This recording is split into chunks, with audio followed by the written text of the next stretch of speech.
Hi guys and welcome back to the channel Deepak Yadav Education. Welcome to the Daily Hindu News and Editorial Analysis of 22nd of November 2022। तो guys आज है तारीख 22 नवंबर 2022 और है Tuesday. देखेंगे आज के द हिंदू कंप्लीट न्यूज़पेपर को एनालाइज करेंगे। बट लेक्चर में आगे बढ़ने से पहले अगर आप लोगों को इस लेक्चर का पीडीएफ चाहिए तो क्या करना है, सबसे पहले डाउनलोड करना है टेलीग्राम, देन उसके बाद जाके सर्च बॉक्स में टाइप करना Deepak Yadav education UPSC. As you can see guys आप लोग को ये वाला चैनल मिल जाएगा, इस पर क्लिक करना और जाकर इस चैनल को ज्वाइन कर लेना। देखो अगर आप लोगों को इस तरीके से ये चैनल नहीं मिलता है तो नीचे डिस्क्रिप्शन बॉक्स में पीडीएफ लिंक के नाम से एक लिंक दिया गया है, जैसे आप उस पर क्लिक करोगे ये चैनल ऑटोमेटिकली ओपन हो जाएगा, इसको जाके ज्वाइन कर लेना। ज्वाइन करने से फ़ायदा क्या होगा, यहाँ पर डेली बेसिस पर लेक्चर का पीडीएफ मिल जाता है, डेली करंट अफेयर के वीडियो का पीडीएफ मिल जाता है और डेली बेसिस पर बहुत सारे डिजिटल नोट्स मिल जाते हैं। नाउ बढ़ते हैं आगे बढ़ने से पहले हमेशा की तरह हम लोग अपने लेक्चर को एक मैप के क्वेश्चन के साथ स्टार्ट करेंगे। तो आज आप सभी लोगों को मैप में जाकर देखना है धोनी पोलो एयरपोर्ट को। काफ़ी न्यूज़ में है तो उसको अच्छे से मैप में देखना, देन उसके बाद आकर नीचे कमेंट सेक्शन में टाइप करना, जिससे कि आप लोग इसको लंबे समय तक याद रख पाओगे। साथ ही साथ एक क्वेश्चन सॉल्व करेंगे जो कि यूपीएससी प्रीवियस ईयर साल 2018 के प्रीलिम्स में पूछा गया था। डेली बेसिस पर हम लोग यहाँ पर एक प्रीवियस ईयर क्वेश्चन को भी सॉल्व करते हैं। तो क्वेश्चन क्या बोलता है, which one of the following links all the ATMs in India. Bharat के अंदर जितने भी एटीएम्स हैं उन सबको लिंक कर या जोड़कर रखने का काम कौन सी बॉडी का देखने को मिलता है। Option number A Indian banks association, option number B national securities depository limited, option number C national payments corporation of India, या फिर option number D reserve bank of India. तो इसका सही आंसर आप सभी को नीचे कमेंट सेक्शन में देना है। एटलीस्ट सभी को इसमें पार्टिसिपेट करना है, जैसे मैं आप लोगों से डेली बेसिस पर बोलता हूं। बाय द वे इसका जो करेक्ट आंसर है वो मैंने आपको टेलीग्राम पर प्रोवाइड करवा दिया है, वहां से भी चेकआउट कर सकते हो। नहीं तो वीडियो के लास्ट में इसके करेक्ट आंसर का डिस्कशन हम करेंगे ही, वहां से आपको इसका सही उत्तर मिल जाएगा। तो चलो शुभ आरंभ करते हैं और चलते हैं सबसे पहले थंबनेल वाले इंपॉर्टेंट आर्टिकल की तरफ। देखो आपने हनी ट्रैप के बारे में कहीं ना कहीं सुना होगा, नहीं सुना है तो आज आपको इसके बारे में पता चल जाएगा। ढेर सारे आर्टिकल पिछले 2-4 दिनों में कवर हुए हैं हनी ट्रैप को लेकर। क्यों? क्योंकि हनी ट्रैप को लेकर कुछ केसेस रिसेंटली निकल कर आए हैं। जैसा कि आप लोग देख पाओगे ये इंडियन एक्सप्रेस का आर्टिकल नज़र आएगा, जहाँ पे बात की गई है कि जो मिनिस्ट्री ऑफ एक्सटर्नल अफेयर है, इतनी बड़ी बॉडी, इतना बड़ा मंत्रालय, ऑब्वियस सी बात है आपको देखने को मिलेगा हर एक मंत्रालय के अंदर कोई ना कोई ड्राइवर होता है। तो मिनिस्ट्री ऑफ एक्सटर्नल अफेयर के अंदर एक ड्राइवर काम कर रहा होगा, तो उस ड्राइवर ने कहीं ना कहीं कुछ इन्फॉर्मेशन इंडिया की लीक करने की यहाँ पर कोशिश करी है। और वो इन्फॉर्मेशन कैसे लीक हुई है, वो इन्फॉर्मेशन ऐसे लीक हुई कि ये हनी ट्रैप का शिकार हो गया वो इंसान। हनी ट्रैप का शिकार मतलब यहाँ पर यह है कि कहीं ना कहीं किसी लड़की के यहाँ पर रिलेशन में या फिर रोमांटिक या सेक्सुअल रिलेशनशिप में आ गया है, जिसकी वजह से उस लड़की ने ढेर सारी इन्फॉर्मेशन जो है वो निकालने की कोशिश करी है। अभी फ़िलहाल यहाँ पर क्या हुआ कि इस ड्राइवर को अरेस्ट कर लिया गया है, क्योंकि आपको पता है कि जितनी भी मिनिस्ट्रीज़ हैं जिसमें यहाँ पे बहुत सारे लोग काम कर रहे हैं, ड्राइवर्स काम कर रहे हैं, उनके पास भी ढेर सारी इन्फॉर्मेशन होती है ना, उनको भी अंदर की बहुत सारी बातें पता होती हैं। तो अभी यहाँ पर ये हनी ट्रैप का शिकार बना, 2 लड़कियों ने मिलकर यहाँ पर इसके लिए जाल बुना था। तो उसको लेकर ढेर सारे आर्टिकल्स आपको देखने को मिलेंगे यहाँ पे पब्लिश हुए हुए हैं। ये बात यहाँ पे 18 नवंबर की है, फ्राइडे में यहाँ पर इस व्यक्ति को अरेस्ट किया गया था। उसके बाद यहीं पर समझाया गया है कि आखिरकार ये हनी ट्रैप होता क्या है। देखो हनी ट्रैप के अंदर हम देखते ये हैं कि कहीं ना कहीं एक लड़की, लड़का भी हो सकता है, वैसे यहाँ पर 99.99% केसेस के अंदर यहाँ पे आपको लड़की देखने को मिलेगी। वो करती क्या, रोमांटिक लड़की जो है ना वो एक रोमांटिक और सेक्सुअल रिलेशनशिप के अंदर किसी व्यक्ति को, खासकर यहाँ पे अगर मान लो किसी से इन्फॉर्मेशन निकलवानी है ना, कुछ इंपॉर्टेंट इन्फॉर्मेशन निकलवानी है उस देश की, तो उस इन्फॉर्मेशन को निकलवाने के लिए ये हनी ट्रैप वाला जो टेक्निक है उसका इस्तेमाल किया जाता है। और यहाँ पे अभी जो मैंने आपको बताया कि हाँ ये जो ड्राइवर था मिनिस्ट्री ऑफ एक्सटर्नल अफेयर के अंदर काम कर रहा था, ये कौन सी लड़की के जाल में फंस गया, तो बेसिकली वो पाकिस्तान की लड़कियों के जाल में फंस गया। पाकिस्तान ये कुछ इन्फॉर्मेशन को भेजने लगा था, लेकिन यहाँ पर ये अगेन बहुत ख़तरनाक चीज़ है कि हाँ इंडिया की इन्फॉर्मेशन निकाल कर किसी दूसरे देश में, वो भी सीक्रेट इन्फॉर्मेशन निकाल कर भेजी जाए। दैट इज़ वाई यहाँ पर इसको अरेस्ट भी कर लिया गया है। तो आपसे अगर कोई पूछे हनी ट्रैप क्या है तो सिंपल सा बता देना। देखो हनी ट्रैप यहाँ पर एक ऐसी प्रैक्टिस होती है जहाँ पर रोमांटिक या सेक्सुअल रिलेशनशिप का यूज़ किया जाता है ताकि किसी व्यक्ति से इन्फॉर्मेशन को निकाला जा सके। हालांकि आजकल इस ट्रैपिंग का गलत तरीके से इस्तेमाल भी हो रहा है, किसी को ब्लैकमेल करने के लिए भी यहाँ पर ये ट्रैपिंग करी जाती है। तो मैंने आपको ये हनी ट्रैप वाला केस बताया, ये तो मैंने एक केस बताया। पता है देश भर में एक और केस की चर्चा की जा रही है, वो है इसरो वाले केस की। तो इसरो के भी एक साइंटिस्ट हैं जो भी मतलब वो भी यहाँ पे हनी ट्रैप में फंस गए और उन्होंने भी यहाँ पे कहीं ना कहीं मतलब आप कह सकते हो कि ये प्रॉब्लम फेस करी है। और इसको लेकर उन्होंने खुद एक लेटर लिखकर बताया पूरी कहानी कि कैसे यहाँ पर इनको हनी ट्रैप के अंदर फंसाया जा रहा था, कैसे धमकियाँ दी जा रही थी। तो वो एक दूसरा केस और चल रहा है। तो इस प्रकार से यहाँ पे दो इंपॉर्टेंट केसेस न्यूज़ में बने हुए थे। इस वजह से यहाँ पर ये जो पॉइंट है हनी ट्रैप वाला, ये आपके साथ में मैं डिस्कस कर रहा हूँ। वैसे ये हनी ट्रैप वाले काम बहुत सारे देश करते हैं, जैसे इसराइल की मोसाद हो गया, या फिर रूस के अंदर जो केजीबी है ना, रशिया में अमेरिका की सीआईए है। ये सब लोग यहाँ पर मतलब क्या करते हैं, कहीं ना कहीं जानकारी निकालने के लिए, जानकारी हासिल करने के लिए अपने दुश्मन देशों की इस हनी ट्रैपिंग का इस्तेमाल करते हैं। तो हनी ट्रैपिंग का यहाँ पर एक वेपन की तरह भी इस्तेमाल किया जाता है, ये आपको यहाँ पर ध्यान में रखना है। अब एक इंपॉर्टेंट चीज़ मैं आपको बता देता हूँ। चलो मान लो यहाँ पे हनी ट्रैप का कोई केस निकल कर आया, तो इंडिया में इस हनी ट्रैप के मामले में किन किन धाराओं में मतलब इस पूरे मामले को दर्ज किया जा सकता है, मतलब क्या है सज़ा, क्या कोई प्रोविज़न वगैरह है, लॉज के अंदर कुछ बातें बताई गई हैं क्या। तो इसके बारे में आपको ध्यान में रखना है, कुछ बातें मैं आपको यहाँ पर मेंशन कर रहा हूँ। जैसे आईपीसी की बात करें, इंडियन पिनल कोड की, तो आईपीसी के अंदर सेक्शन 120B को जो आप देखोगे ना, ये बेसिकली यहाँ पर हनी ट्रैप वाले जैसे केसेस को टैकल करने में मदद करता है। जैसे आईपीसी सेक्शन 120B क्या बोलता है, किसी भी अपराध को अंजाम देने के लिए जो की जाने वाली साजिश है, यानी कि जो भी कॉन्स्पिरेसी रची जाती है ना, उसके लिए यहाँ पर ये धारा लगाई जाती है। इसमें अगर यहाँ मान लो किसी व्यक्ति को इस पर्टिकुलर धारा के तहत चार्ज किया गया, तो उसको फांसी भी हो सकती है, उम्र कैद भी हो सकती है, या फिर 2 साल की सज़ा भी हो सकती है। तो ये यहाँ पर हनी ट्रैपिंग का मामला यहाँ से टैकल किया जा सकता है। इसके अलावा और भी ढेर सारे अलग अलग सेक्शंस हैं हमारे आईपीसी के अंदर। जैसे आईपीसी का सेक्शन 395 आपको देखने को मिलेगा, ये डकैती या फिर इस तरह के मामले को लेकर यहाँ पर डील करता है। उसके बाद आईपीसी सेक्शन 506 आपको देखने को मिलेगा, जो धमकियां होती हैं, आपराधिक धमकियां होती हैं, उन जैसे मामले को यहाँ पर यह वाला सेक्शन डील करता है। उसके बाद आईपीसी सेक्शन 387 आपको देखने को मिलेगा, यानी कोई एक्सटॉर्शन करता है, नहीं वसूली करता है, वसूली के लिए धमकी देता है किसी इंसान को, तो वैसे वाले मामले यहाँ पर आईपीसी सेक्शन 387 के तहत देख लिए जाते हैं। देन उसके बाद आईपीसी सेक्शन 420 भी आपको देखने को मिलेगा, किसी के साथ बेईमानी करना, छल करना, है ना, तो वैसे मामले यहाँ पर आईपीसी सेक्शन 420 के अंदर रजिस्टर किए जाते हैं। तो आपने यहाँ पर ये समझा कि मतलब जो हनी ट्रैपिंग के केसेस हैं ना, वो अलग अलग धाराओं के अंदर दर्ज किए जा सकते हैं इंडिया के अंदर। अगर कोई केस निकल कर आता है तो आपसे पूछा जाए हनी ट्रैप क्या है, समझ गए, इसको लेकर लॉज, तो ये चीज़ें आप यहाँ पर मेंशन कर सकते हो। आते हैं अगले आर्टिकल पर। नाउ एक छोटा सा आर्टिकल है, अब यहाँ पर कुछ खास इंपॉर्टेंट चीज़ें नहीं है, फिर भी आर्टिकल फ्रंट पेज पर है तो मैं आपको बता देता हूँ। बात की जा रही है नमक्कल एग्स के बारे में। नमक्कल एग्स, ये नमक्कल अंडे क्या हैं। देखो यहाँ पर जो तमिलनाडु है, तमिलनाडु के अंदर एक डिस्ट्रिक्ट है नमक्कल, तो वहाँ पर अंडों का प्रोडक्शन बहुत ज़्यादा होता है, बहुत बेहतरीन क्वालिटी के एग का प्रोडक्शन होता है। तो वहाँ के जो एग्स हैं ना, उनको नमक्कल एग्स बोला जाता है, और उन एग्स को हम लोग अलग अलग देशों में एक्सपोर्ट भी करते हैं।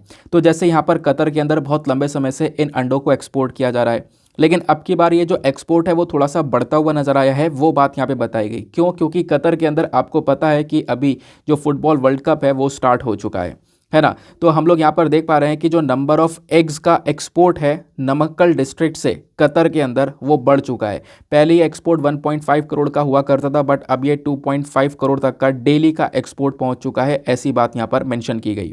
ठीक है ना, आज के समय पर इतना एक्सपोर्ट चल रहा है। हालांकि यहाँ पर जो कतर है ना, ये इस प्रकार के अंडे, यानी ये जो ज़्यादातर अंडे हैं ना, वो टर्की से मंगाया करता था। बट पिछले कुछ समय में हम लोगों ने देखा है कि टर्की के अंदर एग्स के प्राइसेस, अंडों के जो दाम है वो काफ़ी हद तक बढ़ चुके हैं। तो इस वजह से यहाँ पर अब कतर, ऑब्वियस ही बात है, वही सेम क्वालिटी मिल रही है, टर्की प्रोवाइड करवा रहा है, इधर से इंडिया प्रोवाइड करवा रहा है। अब टर्की के यहाँ पर दाम बढ़ चुके हैं तो वो थोड़ा महंगा दे रहा है, इंडिया के दाम अभी भी यहाँ पर टर्की के मुकाबले कम है, तो ऑब्वियस ही बात है यहाँ से ज़्यादा ऑर्डर आएंगे। तो ऐसे ही यहाँ पर देखने को मिला कि इस चक्कर में जो इंडिया का जो एक्सपोर्ट है, खासकर नमक्कल डिस्ट्रिक्ट का जो एक्सपोर्ट है, वो काफ़ी हद तक बढ़ता हुआ नज़र आया है। ठीक है ना, ये बात बताई गई। अब कितने कैरेट, कितने रुपए चल रहा है, वो बातें यहाँ पर बताई गई हैं, ये आपको ध्यान में बिल्कुल भी नहीं रखना है। वैसे जो टर्की है ना, वो एक मेन एग सप्लायर है कतर की तरफ, बट अभी के समय पर जो प्राइस है उसकी वजह से टर्की के अंदर जो भी परेशानियां आई हैं, उसके बाद यहाँ पर जो नमक्कल डिस्ट्रिक्ट है वो एक बहुत इंपॉर्टेंट प्लेस आज के टाइम पर गेन कर रहा है टर्की को लेकर, यानी कतर को लेकर। कतर यहाँ पर आज के समय पर नमक्कल डिस्ट्रिक्ट की तरफ आगे बढ़ रहा है, यहाँ से ढेर सारे अंडों का ऑर्डर वो दे रहा है। ये बात आपको यहाँ पर समझ में आई। तो मतलब याद क्या रखना है, बस खाली नमक्कल डिस्ट्रिक्ट याद रखना। नमक्कल डिस्ट्रिक्ट को हम लोग ना एग सिटी ऑफ इंडिया के नाम से भी जानते हैं, ठीक है ना, अंडों का शहर, एग सिटी ऑफ इंडिया के नाम से भी जाना जाता है इसको, ये बात ध्यान में रखनी है। एक इंटरेस्टिंग सा फैक्ट और बताता हूँ कि इस डिस्ट्रिक्ट के अंदर अप्रॉक्सीमेटली आप देखोगे तो लगभग 1100 पोल्ट्री फार्म्स हैं, और यहाँ पे हर रोज़ 5.5 करोड़ से लेकर 6 करोड़ तक के अंडों का प्रोडक्शन होता है। रोज़ाना इतना प्रोडक्शन हो रहा है, जिसमें से ढेर सारे एक्सपोर्ट भी हो रहे हैं रेगुलर बेसिस पर। ये बात आपको समझ में आ गई। तो छोटा सा आर्टिकल था, फ्रंट पेज पर था, कुछ खास बातें नहीं थी, जो भी बातें हैं बस खाली इतना दिमाग में फिट करके रखना, इसके अलावा कुछ नहीं पढ़ना। एक बस खाली छोटी सी आइडिया ज़रूर होना चाहिए, ऑब्वियस सी बात है, ये पढ़ा हुआ कहीं बेकार नहीं जाने वाला है। नेक्स्ट बहुत ज़्यादा इंपॉर्टेंट आर्टिकल है, इसको आपको यहाँ पे ध्यान से सुनना है। काफ़ी सारी इंपॉर्टेंट चीज़ें जो कि आपसे एग्जामिनेशन में पूछी जा सकती हैं। बात यहाँ पर की जा रही है तमिलनाडु के अंदर जो महावत हैं और कैवेडी हैं, ठीक है ना, इनको यहाँ पे थाईलैंड के अंदर ट्रेन करने के लिए भेजा जा रहा है। थाईलैंड के अंदर इनको ट्रेन किया जाएगा। महावत आपको समझ में आ गया होगा, जो कि यहाँ पर हाथी की केयरिंग करते हैं, हाथियों का ध्यान रखते हैं। तो बेसिकली इन्हीं को यहाँ पर ये ट्रेनिंग देने के लिए थाईलैंड भेजा जा रहा है, ताकि वहाँ से ये अच्छी चीज़ें सीख कर कि कैसे यहाँ पर एलिफेंट्स को अच्छे से यहाँ पर केयर प्रोवाइड करवाई जा सकती है। उसकी ट्रेनिंग लेने के बाद में आकर वो इंडिया के अंदर इस प्रकार से यहाँ पर वो एलिफेंट्स को एक प्रोटेक्शन प्रोवाइड करवाएंगे, ठीक है ना। तो लगभग यहाँ पर कितने महावत हैं, 13 महावत आपको ये देखने को मिलेंगे। तो ये 13 महावत कहाँ कहाँ के हैं? एक तो पहली बात अनामलाई और मुदुमलाई टाइगर रिजर्व, ये दोनों बहुत इंपॉर्टेंट हैं। अनामलाई और मुदुमलाई टाइगर रिजर्व, इन दोनों टाइगर रिजर्व से बिलोंग करने वाले ये 13 महावत हैं, जिनको थाईलैंड भेजा जा रहा है, ताकि वहाँ पे ये ट्रेनिंग ले सकें और सीख सकें कि कैसे हम लोग को हाथियों के कैंप्स को मैनेज करना चाहिए, कैसे एलिफेंट्स की केयरिंग को और बेटर तरीके से किया जा सकता है। क्योंकि थाईलैंड इस चीज़ के अंदर बहुत लंबे समय से काम कर रहा है और थाईलैंड को काफ़ी सारा एक्सपीरियंस है। तो ऑब्वियस ही बात है, वहाँ से हम चीज़ें सीख कर आकर इंडिया में इसको इम्प्लीमेंट कर सकते हैं, और हमें भी कुछ टाइम बाद यहाँ पर इस पर्टिकुलर सेक्टर में एक एक्सपीरियंस हो जाएगा। तो यहाँ पे जितने भी 13 लोगों को भेजा जा रहा है, इस प्रोग्राम के अंदर में लगभग 50 लाख रुपये का खर्चा आने वाला है। इतना एक्सपेंडिचर यहाँ पर होगा जो पूरी ट्रेनिंग होने वाली है इन 13 लोगों की। और तमिलनाडु देखो ऑलरेडी आज के समय पर आप देखोगे तो जो एलिफेंट्स होते हैं ना, इनके लिए रिहैबिलिटेशन को लेकर काम कर रहा है, इनका मेंटेनेंस को लेकर ऑलरेडी काम कर रहा है। बट अगर हम यहाँ पे इन महावत को भेजकर इनको ट्रेनिंग दिलवा कर और इंडिया वापस लेकर आते हैं, तो इससे और ज़्यादा बेटर तरीके से केयर हो पाएगी। क्योंकि रीज़न क्या है, रीज़न मैं ऑलरेडी आपको बता चुका हूँ कि थाईलैंड यहाँ पर बहुत लंबे समय से ये काम कर रहा है। लेकिन ऐसा नहीं है कि आज के समय पर हम केयर नहीं कर पा रहे हैं, आज के समय पर भी हम केयर कर पा रहे हैं। जो ये कैंप्स एलिफेंट्स के, इनको मेंटेन कर पा रहे हैं, ऐसा यहाँ पर देखने को मिल रहा है। बट चीज़ें आने वाले समय पर और ज़्यादा बेटर हो जाएंगी इस पर्टिकुलर स्टेप की वजह से, ये बात यहाँ पर बताई गई। तो ये जो महावत आपको देखने को मिलेंगे, ये कहाँ कहाँ से हैं? अनामलाई टाइगर रिजर्व और मुदुमलाई टाइगर रिजर्व से हैं, जिनको यहाँ पर भेजा जा रहा है ट्रेनिंग के लिए। ये बात आपको क्लियर हो गई। तो इन्फॉर्मेशन क्या थी, ये आपने करंट इशू पढ़ लिया, ठीक है ना। करंट इशू में क्या चल रहा है ये आपने पूरा पढ़ लिया। बट अब यहाँ पर न्यूज़ में आपके लिए दो चीज़ें आ जाती हैं, वो है tiger reserve. Anamalai tiger reserve, Mudumalai tiger reserve news में बने हुए हैं। रीज़न क्या है वो आपने अभी यहाँ पर समझा, तो अब समझ लेते हैं। चलो इसके बारे में पढ़ लेते हैं डिटेल से, आखिरकार ये टाइगर रिजर्व क्या है। क्योंकि आपको पता होगा कि जितने भी tiger reserve, national park, biosphere reserve, जितने भी ये न्यूज़ में बनते हैं ना, उनकी लोकेशन बहुत अच्छे से पढ़ लिया करो, उनको उनके बारे में देख लिया करो, क्योंकि हर साल सवाल बन रहा है। मैं आपको एग्जाम्पल भी दिखाता हूँ। पहले चलो हम लोग बात करेंगे मुदुमलाई टाइगर रिजर्व की। तो मुदुमलाई टाइगर रिजर्व की अगर हम लोग बात करें तो ये कहाँ पे लोकेटेड है? तमिलनाडु के अंदर नीलगिरिस डिस्ट्रिक्ट के अंदर आपको ये देखने को मिल जाता है। इनफैक्ट यहाँ पे ना केवल तमिलनाडु, ये टाइगर रिजर्व कर्नाटका, केरला, तमिलनाडु में फैला हुआ है। और ये जो मुदुमलाई टाइगर रिजर्व है ना, ये बेसिकली एक हिस्सा है नीलगिरिस बायोस्फीयर रिजर्व का, उसके साथ वायनाड वाइल्ड लाइफ सेंचुरी का, बंदीपुर नेशनल पार्क का, उसके बाद में यहाँ पर मुकुर्ती नेशनल पार्क का और साइलेंट वैली का। यानी इतने एरियाज़ में यहाँ पे फैला हुआ है। ये टाइगर रिजर्व इतने सारे एरिया का भी हिस्सा है, इन सब का पार्ट भी है ना। इतने बड़े एरिया में फैला हुआ है, ये आपको ध्यान में रखना है। और ये नीलगिरिस बायोस्फीयर रिजर्व, उसका वायनाड वाइल्ड लाइफ सेंचुरी ये केरला के अंदर है। ये बंदीपुर नेशनल पार्क कर्नाटका में है। Mukurthi national park, silent valley ये साउदर्न साइड में आपको देखने को मिलेगा, है ना। तो मतलब मैंने आपको पहले ही बता दिया था कि जो ये टाइगर रिजर्व है ये कर्नाटका, केरला, तमिलनाडु में फैला हुआ है, और ये इतने सारी एरियाज़ का, इन बायोस्फीयर रिजर्व और इन नेशनल पार्क्स का हिस्सा भी है। ये बात आपको क्लियर हो गई। ये इसके ऊपर मैं इतना जोर क्यों दे रहा हूँ वो आगे आपको पता चलेगा। नाउ ये मुदुमलई टाइगर रिजर्व का जो नाम है मुदुमलई, इसका मतलब क्या है? इसका मतलब है एंशियंट हिल रेंज, पुराने ज़माने की हिल रेंज को लेकर यहाँ पर यह नाम रखा गया है, क्योंकि ये ऑलरेडी बहुत ज़्यादा पुरानी हिल रेंज आपको देखने को मिलेगी। लगभग यहाँ पर 65 मिलियन ईयर्स पुराना आपको यहाँ पर ये देखने को मिलता है। इतने साल पहले यहाँ पर यह टाइगर रिजर्व बना था, जब वेस्टर्न घाट्स फॉर्म हुए थे ना, तभी यहाँ पर आप कह सकते हो ये जो एरिया है वो पूरी तरह से डेवलप हो चुका था। तो इस वजह से यहाँ पर इसको नाम भी मुदुमलई दिया गया है। अब यहाँ पे बहुत सारे इंपॉर्टेंट जानवरों की प्रजातियाँ, बहुत सारे पेड़ पौधों की प्रजातियाँ पाई जाती हैं। जैसे यहाँ पे अगर हम लोग बात करें तो एलिफेंट ग्रास पाई जाती है। एलिफेंट ग्रास यानी बहुत ऊंची जो घासें होती हैं वो मिलती हैं। उसके अलावा बैम्बू पाए जाते हैं, टिम्बर, उसके बाद टीक, रोजवुड जैसे यहाँ पर प्लांट की स्पीशीज़ पाई जाती हैं। बाकी अगर हम बात करें जानवरों की तो टाइगर ऑब्वियस ही बात है, टाइगर भी मिलता है यहाँ पर। देन उसके बाद में एशियन एलिफेंट हो गया, उसके अलावा इंडियन गौर, स्पॉटेड डियर, कॉमन लंगूर और ये वाले जानवर यहाँ पर आपको देखने को मिल जाते हैं। अच्छी बात और ख़ास बात मुदुमलई टाइगर रिजर्व के बारे में यहाँ पर यह है कि इस रिजर्व के अंदर लगभग 260 से ज़्यादा अलग अलग बर्ड्स की प्रजातियाँ हैं, चिड़िया की प्रजातियाँ हैं। मतलब आप कह सकते हो कि मुदुमलई के अंदर इतनी सारी बर्ड्स हैं कि भारत के अंदर जितनी भी बर्ड की स्पीशीज़ पाई जाती है उसमें से 8% बर्ड स्पीशीज़ केवल मुदुमलई के अंदर आपको देखने को मिलेंगी। ठीक है ना, तो ये बात आपको क्लियर हो गया। जब हम बर्ड्स की बात करते हैं तो एक बात और ध्यान रखना, जैसे मालाबार ग्रे हॉर्नबिल हो गया, मालाबार पेड हॉर्नबिल हो गया, मालाबार लाफिंग थ्रश हो गया, ये भी कुछ ऐसी इंपॉर्टेंट और रेयर बर्ड्स है। रेयर बर्ड्स मतलब बहुत कम ही से देखने को मिलती हैं। ये वाली बर्ड्स भी मुदुमलई के अंदर पाई जाती हैं। तो आपसे यहाँ पर इसको लेकर भी जो क्वेश्चन है वो बन सकता है। तो ये बात हुई। अब तमिलनाडु के अंदर मुदुमलई के अलावा और भी टाइगर रिजर्व्स हैं, जैसे अनामलई टाइगर रिजर्व भी तमिलनाडु में ही है जिसकी हम चर्चा कर रहे हैं। उसके बाद कलकड़ मंदुथुरई टाइगर रिजर्व हो गया। उसके बाद यहाँ पर सत्यमंगलम टाइगर रिजर्व हो गया, ये भी तमिलनाडु में ही हैं। ठीक है ना, तो सवाल बन सकता है, बिल्कुल बन सकता है। देखो यूपीएससी प्रीवियस ईयर साल 2019 का सवाल है ये। साल 2019 में यूपीएससी ने एक प्रश्न पूछा था, ज़्यादा पुराना है भी नहीं सवाल। तो सवाल यहाँ पर यह था, which of the following are in Agasthyamala biosphere reserve. सवाल ये पूछ लिया गया। हालांकि बायोस्फीयर रिजर्व ये दूसरा है, दूसरे बायोस्फीयर रिजर्व की चर्चा की जा रही है। मैं आपको बता रहा हूँ ये कि मैंने स्टार्टिंग में आपसे बोला था ना, एक चीज़ की तरफ मैंने बोला था कि इसके ऊपर ज़्यादा जोर दे रहा हूँ कि मुदुमलई टाइगर रिजर्व जो है हिस्सा है नीलगिरिस बायोस्फीयर रिजर्व का, बांदीपुर नेशनल पार्क का, इन सभी एरियाज़ का। ऐसा मैंने क्यों बोला? ऐसा इसलिए यहाँ पर बोला क्योंकि देखो जो सवाल पूछा गया था साल 2019 में वो भी यही था कि which of the following are in Agasthyamala biosphere reserve. Agasthyamala biosphere reserve में कौन कौन से एरिया आते हैं, कौन कौन सी wild life sanctuary national parks आते हैं।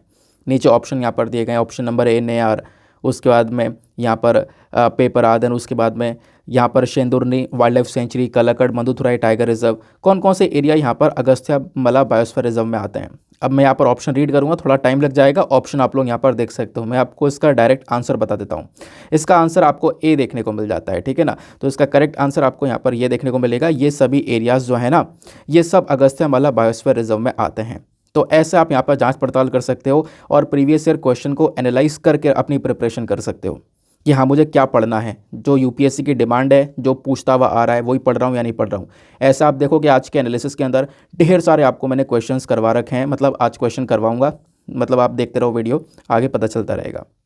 तो ये बात हो गई यहाँ पर किसकी, मुदुमलई टाइगर रिजर्व की। दूसरा टाइगर रिजर्व न्यूज़ में है वो है अनामलई टाइगर रिजर्व। तो बात करते हैं अनामलई टाइगर रिजर्व की, तो यहाँ पे आप देखोगे ना तो तमिलनाडु के अंदर ही ये भी टाइगर रिजर्व है। और ये जो है ना अनामलई टाइगर रिजर्व, ये एक एलिफेंट रिजर्व भी, मतलब इस एलिफेंट रिजर्व इसको डिक्लेयर किया गया था 2003 के अंदर। ये जो अनामलई टाइगर रिजर्व है इसके आसपास कौन कौन से टाइगर रिजर्व है, देखो ईस्टर्न साइड में इसके यहाँ पे परम्बिकुलम टाइगर रिजर्व है, उसके बाद में चेनार वाइल्ड लाइफ सेंचुरी है, एराविकुलम नेशनल पार्क है। ये इसके आसपास वाले एरियाज़ के अंदर है। ईस्टर्न साइड, सदर्न साइड में आपको ये अलग अलग एरियाज़ देखने को मिलते हैं। ये जो रिजर्व है इसके आसपास कौन कौन से एरियाज़ हैं ये मैंने आपको ऑलरेडी बताया। बाकी आप देखोगे तो इस वाले अनामलई टाइगर रिजर्व के अंदर ढेर सारे आदिवासी पीपल भी रहते हैं। लगभग 4600 से ज़्यादा आदिवासी पीपल रहते हैं जो कि अलग अलग ट्राइब से बिलोंग करते हैं। जो इंपॉर्टेंट ट्राइब्स यानी इंपॉर्टेंट जनजातियां यहाँ पे जो रहती हैं वो है कदार, मालासर्स, देन उसके बाद मलय, मलासर, पुलयार, मुदावर्स एंड उसके बाद एरावलन। ये यहाँ पर इंपॉर्टेंट ट्राइब्स आपको देखने को मिल जाती है। ये बात क्लियर हो गई। अब बात करते हैं फ्लोरा की, यानी कि यहाँ पर जो अलग अलग पेड़ की प्रजातियाँ पाई जाती हैं, जानवरों की प्रजातियाँ पाई जाती हैं, वो कौन कौन सा है। देखो यहाँ पर अगर हम लोग पेड़ की प्रजातियाँ की बात करें तो पहले तो यहाँ पे जो रीजन है ना वो वेट एवरग्रीन फॉरेस्ट है, थोड़ा सा यहाँ पे नमी रहती है ना। और उसके बाद यहाँ पर इसके साथ साथ moist deciduous, dry deciduous, thorn forest, marshes वगैरह भी यहाँ पर देखने को मिलता है। मतलब इस पर्टिकुलर सिचुएशन से डील करता है ये वाला एरिया। बाकी फ़ौना की बात करें यानी कि जानवरों की, तो यहाँ पर Asiatic elephant, sambar, spotted deer, barking deer, ये जानवर भी यहाँ पर पाए जाते हैं। ठीक है ना। बाकी मैंने आपको बता दिया तमिलनाडु के अंदर और कौन कौन से टाइगर रिजर्व है, मैंने स्टार्टिंग में इसके बारे में ऑलरेडी मेंशन कर दिया था। तो दोनों की लोकेशन जो है कहाँ पर स्थित है ये ध्यान रखना, क्योंकि काफ़ी सारे नेशनल पार्क को लेकर तो डायरेक्टली ऐसे सवाल पूछे गए हैं कि वो एग्जैक्टली कहाँ पे लोकेटेड है। ठीक है ना, तो ये बात क्लियर हो गई। चलो आते हैं अगले आर्टिकल पर। नाउ नेक्स्ट आर्टिकल पर बढ़ने से पहले एक छोटा सा काम करना, वीडियो पे जो लाइक का बटन है उसको प्रेस कर देना। 5K प्लस लाइक्स का टारगेट रखा है यार, आप इसको अचीव करवा सकते हो, जो कि करवाते भी हो। साथ ही साथ में मेरे साथ में इंस्टाग्राम पे कनेक्ट हो सकते हो। इंस्टाग्राम पे जाना, सर्च बॉक्स में टाइप करना दीपक यादव एजुकेशन, आपको ये वाला प्रोफाइल मिलेगा। यहाँ पे आप मेरे साथ में पर्सनली कनेक्ट कर पाओगे। और एक बात और, स्टार्टिंग में जो भी आपसे सवाल पूछे गए, जैसे कि आपसे मैप का प्रश्न पूछा गया या फिर आपसे प्रीलिम्स का सवाल पूछा गया, इनके आंसर दिया करो नीचे कमेंट सेक्शन में। कमेंट सेक्शन में ज़्यादा से ज़्यादा एक्टिवेट रहने की कोशिश किया करो। जितने ज़्यादा लोग एक्टिवेट रहते हैं और इससे पता चलता रहता है कौन कौन आंसर दे रहा है, कौन कौन लंबे समय से कनेक्टेड है। तो ऐसे आप लोग यहाँ पर कर सकते हो। काफ़ी सारे लोगों के नाम याद होते रहते हैं, प्रोफाइल्स याद होती रहती हैं, है ना। तो आप लोग यहाँ पर ऐसा ज़रूर करना, नीचे कॉमेंट में ज़रूर एक्टिवेट रहना। नाउ नेक्स्ट इंपॉर्टेंट आर्टिकल, इस वाले आर्टिकल को आप लोग जीएस पेपर नंबर 2 हेल्थ से लिंक कर पाओगे। अभी जो इससे पहले टाइगर रिजर्व वाला आर्टिकल डिस्कस किया था उसको आप लोग जीएस पेपर नंबर 3 एनवायरमेंट से रिलेट कर पाओगे। ठीक है ना। तो यहाँ पे क्या बात की जा रही है, देखो हुआ क्या है, इदुक्की डिस्ट्रिक्ट की बात की जा रही है। अब तमिलनाडु से केरला की तरफ आते हैं। तो इदुक्की डिस्ट्रिक्ट के अंदर जो पिग्स हैं यानी जो सुअर हैं वो बहुत सारे मारे गए हैं। क्यों? मतलब उनको मार दिया गया है। उसके पीछे का रीज़न है कि उनके अंदर अफ्रीकन स्वाइन फीवर फैल गया था, जिसकी वजह से यहाँ पर इनको मारा गया। तो लगभग यहाँ पर 50 से ज़्यादा पिग्स को अभी यहाँ पे 2 फार्म्स के अंदर मारा गया है, जहाँ पे अफ्रीकन स्वाइन फीवर फैल गया था। मैंने आपको बताया कब मारा गया, कल की बात यहाँ पर ये की जा रही है। क्योंकि अफ्रीकन स्वाइन फीवर अपने आप में बहुत ज़्यादा खतरनाक है। अगर ये इन जानवरों को नहीं मारते तो ये स्वाइन फीवर और भी बाकी सारे जो पिग्स हैं उनको भी मतलब अफेक्ट कर सकता था, उनके अंदर भी ये अफ्रीकन स्वाइन फीवर फैल सकता था। दैट इज़ वाई यहाँ पर ये काम किया गया। तो ये तो करंट इशू है। इसके आगे की कहानी जो है, यहाँ पे इस एरिया में मारे गए, ये किया गया, वो यहाँ पर आपको करने की ज़रूरत नहीं, वो पढ़ने की ज़रूरत नहीं है। बात यहाँ पर की गई है कि देखो जी उस पर्टिकुलर एरिया में जहाँ पे भी इनको मारा गया है, तो इनका जो मीट है, जो पोर्क का मीट होता है, उसको बेचने से अभी के लिए बैन कर दिया गया है, इसको रोक दिया गया है। तो ये बातें पढ़ने के लिए यहाँ पर नहीं है। जो काम की चीज़ें हैं, इंपॉर्टेंट चीज़ है, वही सिर्फ मैं आप लोग को यहाँ पर बताने की कोशिश कर रहा हूँ। ठीक है ना। ये आपने न्यूज़ समझ लिया, न्यूज़ क्या है। तो पढ़ना क्या है इस आर्टिकल में, कुछ काम की चीज़ है? हाँ बिल्कुल है। अफ्रीकन स्वाइन फीवर ये न्यूज़ में है। तो आपने आर्टिकल में ये टॉपिक क्यों चूज़ किया? क्योंकि हर साल आप देखोगे तो डिजीज़ को लेकर भी सवाल बन रहा है। एक तो नेशनल पार्क को लेकर सवाल बन रहा है, जो डिजीज़ न्यूज़ में है उसको लेकर भी सवाल बन रहा है। तो डिजीज़ के लिए जीएस पेपर नंबर 2 हेल्थ के अंदर यहाँ पर एक टॉपिक आपको ये देखने को मिलेगा, जहाँ से मैंने आर्टिकल लिंक किया। तो अफ्रीकन स्वाइन फीवर के बारे में आओ थोड़ा डिस्कस करते हैं। अफ्रीकन स्वाइन फीवर है हाईली कॉन्टेगियस है, यानी कि आप देखोगे, देखो जानवरों के अंदर फैलता है, प्लस जानवरों के लिए बहुत ज़्यादा खतरनाक है, इनकी जान ले सकता है, ऐसा यहाँ पर देखने को मिलता है। और इसको मतलब ये जो ऐसा फीवर है कि जानवर से जानवर में बहुत तेज़ी से फैलता है। और अगर हमें इसको रोकना है तो पहली बात इसके लिए एक दवाई चाहिए, वैक्सीन चाहिए। और अगर हमारे पास वैक्सीन दवाई नहीं है तो उसका सोल्यूशन क्या होगा? सोल्यूशन ये होगा उस जानवर को मार दिया जाए, क्योंकि ऑब्वियस सी बात है उसे ठीक नहीं कर पाएंगे तो बीमारी को आगे फैलाएगा ही ना। तो उसको यहाँ पर मार देना सही समझा जाता है, और वही काम अभी यहाँ पर इन पिग्स के साथ में किया है। ये बात आपको क्लियर हुई। देखो अफ्रीकन स्वाइन फीवर नाम से पता चल रहा है अफ्रीका में आया होगा सबसे पहली बार। तो सबसे पहली बार ये अफ्रीका में डिटेक्ट किया गया था लगभग 1920s के आसपास। हिस्टोरिकल आउटब्रेक देखोगे तो अफ्रीका में आने के बाद इसने यहाँ पर बहुत ज़्यादा हाहाकार मचाया दुनिया भर के अंदर। जैसे यूरोप के अंदर भी पहुँचा, साउथ अमेरिका में, कैरेबियन जो नेशंस है वहाँ पर भी जाकर इसने बहुत ज़्यादा यहाँ पर प्रॉब्लम्स क्रिएट करी थी। आप देखोगे रिसेंट टाइम में भी बहुत सारी जगह पर आउटब्रेक हुआ है इस अफ्रीकन स्वाइन फीवर का। सबसे बुरी चीज़ यहाँ पर यह है कि अफ्रीकन स्वाइन फीवर के अंदर जो मोर्टिलिटी रेट है वो 100% है। मतलब जान लेने की, मतलब ये जो बीमारी है ना, ये कितनी जानलेवा है? 100% जानलेवा है। और उससे भी खतरनाक चीज़ यह है कि इस बुखार का कोई भी क्योर नहीं है, मतलब कोई भी यहाँ पर इसका सोल्यूशन नहीं है, कोई भी दवाई नहीं है। तो एक लौता तरीका यहाँ पर यही है कि जानवर को मार दिया जाए। जानवर को मारने के बाद में इस अफ्रीकन स्वाइन फीवर को हम रोक सकते हैं। ये चीज़ यहाँ पर कहीं ना कहीं इस बीमारी को और ज़्यादा खतरनाक बना देती है। लेकिन इसमें एक अच्छी बात यहाँ पर यह देखने को मिलती है, ये ह्यूमन बींग्स को अफेक्ट नहीं करता। ये जानवर से जानवर में फैलता है, जानवर से इंसान में नहीं फैलता है। आगे कुछ भी हो जाए वो बात अलग है, बट अभी के लिए यहाँ पर इतनी बात ध्यान में रखनी है, ठीक है ना। अब बात करें इस स्वाइन फीवर की, इसमें यहाँ पर अफ्रीकन स्वाइन फीवर के साथ साथ एक और स्वाइन फीवर न्यूज़ में रहता है, वो है क्लासिकल स्वाइन फीवर। ये भी हाथों हाथ कवर कर लो, एक और टॉपिक आपका कवर हो जाएगा। तो क्लासिकल स्वाइन फीवर को हम लोग हॉक कलेरा के नाम से भी जानते हैं, हॉक कॉलेरा के नाम से। ये भी यहाँ पर पिग्स के अंदर ही फैलता है, ये भी बहुत खतरनाक है। अब ये जो फीवर है ना, ये एक वायरस की वजह से होता है, जो कि पेस्टी वायरस है, जो कि फ्लेविवेरिडे फैमिली से बिलोंग करता है। ये वायरस कहीं ना कहीं हमारे जो गाय भैंस हैं उनको भी बहुत ज़्यादा परेशान करता है, आप ऐसा कह सकते हो। और यहाँ पर भी जो मोर्टेलिटी रेट है, यानी कि ये जानलेवा कितना है, 100% जानलेवा देखने को मिलता है। तो वैसे जो क्लासिकल स्वाइन फीवर है, इसके लिए एक सोल्यूशन लाया गया था। इसके लिए यहाँ पर कुछ जो वैक्सीन्स हैं वो यहाँ पर डेवलप करी गई थी, बट यहाँ पर आप देखोगे कि अभी भी जो स्वाइन फीवर है, खासकर जो ये अफ्रीकन स्वाइन फीवर है, इसका कोई सोल्यूशन यहाँ पे प्रॉपरली नहीं आ पाया है। तो अफ्रीकन स्वाइन फीवर के लिए हमें लोगों को ऑब्वियस ही बात है, एक सॉल्यूशन की, प्रॉपर सॉल्यूशन की आवश्यकता बहुत ज़्यादा ज़रूरी है। ये बात आपको क्लियर हुई। तो ये हमारी कुछ इंपॉर्टेंट चीज़ें हो गई। अब करना क्या है, आपको एग्ज़ाम के लिए अगर टेस्टिंग करनी है, सवाल कैसे बनते हैं, तो मैं आपको ये दिखा देता हूँ। साल 2015 में एक सवाल पूछा गया था। कौन सा सवाल था? H1N1 वायरस को लेकर। H1N1 वायरस कभी कभी न्यूज़ में देखने को मिलता है, तो इसके रेफरेंस में आपको बताना है कि H1N1 वायरस कौन सी डिजीज़ से रिलेटेड है। Option number A AIDS, B birds, C dengue, या फिर डी स्वाइन फ्लू। तो इसका करेक्ट आंसर है स्वाइन फ्लू, ठीक है ना। ये अफ्रीकन स्वाइन फीवर अलग है और ये स्वाइन फ्लू अलग है। तो H1N1 वायरस स्वाइन फ्लू से रिलेटेड है। उसके बाद बर्ड फ्लू को लेकर सवाल पूछा गया था, न्यूमोकोसिस को लेकर सवाल पूछा गया था, आपको याद आ रहा होगा। तो ऐसे डिजीज़ को लेकर ढेर सारे सवाल पूछे। अब सारे सवाल को इंक्लूड कर दूंगा तो वीडियो और लेंथी हो जाएगा। बस खाली आपको समझाने के लिए मैंने यहाँ पर एक आर्टिकल सा लगा दिया, एक सवाल सा लगा दिया कि हाँ इंपॉर्टेंट कितना है, आप ऐसे टेस्टिंग कर सकते हो। अगले आर्टिकल पर आते हैं। नेक्स्ट आर्टिकल आपको यहाँ पर ही देखने को मिलेगा। देखो, आज के द हिंदू अखबार के अंदर ही सारी काम की चीज़ें हैं, काफ़ी सारी काम की चीज़ें मिली हैं। तो ऑब्वियस सी बात है, जैसे मैंने आपसे बोला था पहले, द हिंदू के साथ साथ इंपॉर्टेंट सोर्सेज को कवर करेंगे। कल वाले वीडियो के अंदर हमने ढेर सारे सोर्सेज को कवर किए थे और रिस्पॉन्स बहुत तगड़ा था। 1000 से ज़्यादा लोगों के मैसेजेस आए, सर ऐसे ही कंटिन्यू करना। ठीक है, ऐसे ही कंटिन्यू करेंगे, डोंट वरी।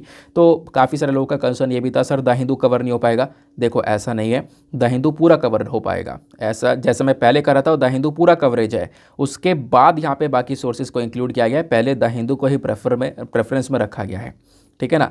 तो काफ़ी सारे लोग बोल रहे थे कल सर आपने थोड़े कम आर्टिकल डिस्कस किए। कल आर्टिकल कम थे, न्यूज़ में ही कम थे, है ना। जब न्यूज़ में ज़्यादा आर्टिकल होंगे, इंपॉर्टेंट ज़्यादा होंगे, तो वो सारे डिस्कस किए जाएंगे। जब आर्टिकल कम होंगे तो ऑब्वियस ही बात है, फालतू में थोड़ी ना कोई डिस्कस करेगा। तो ये बात आपने यहाँ पे ध्यान में रखनी है।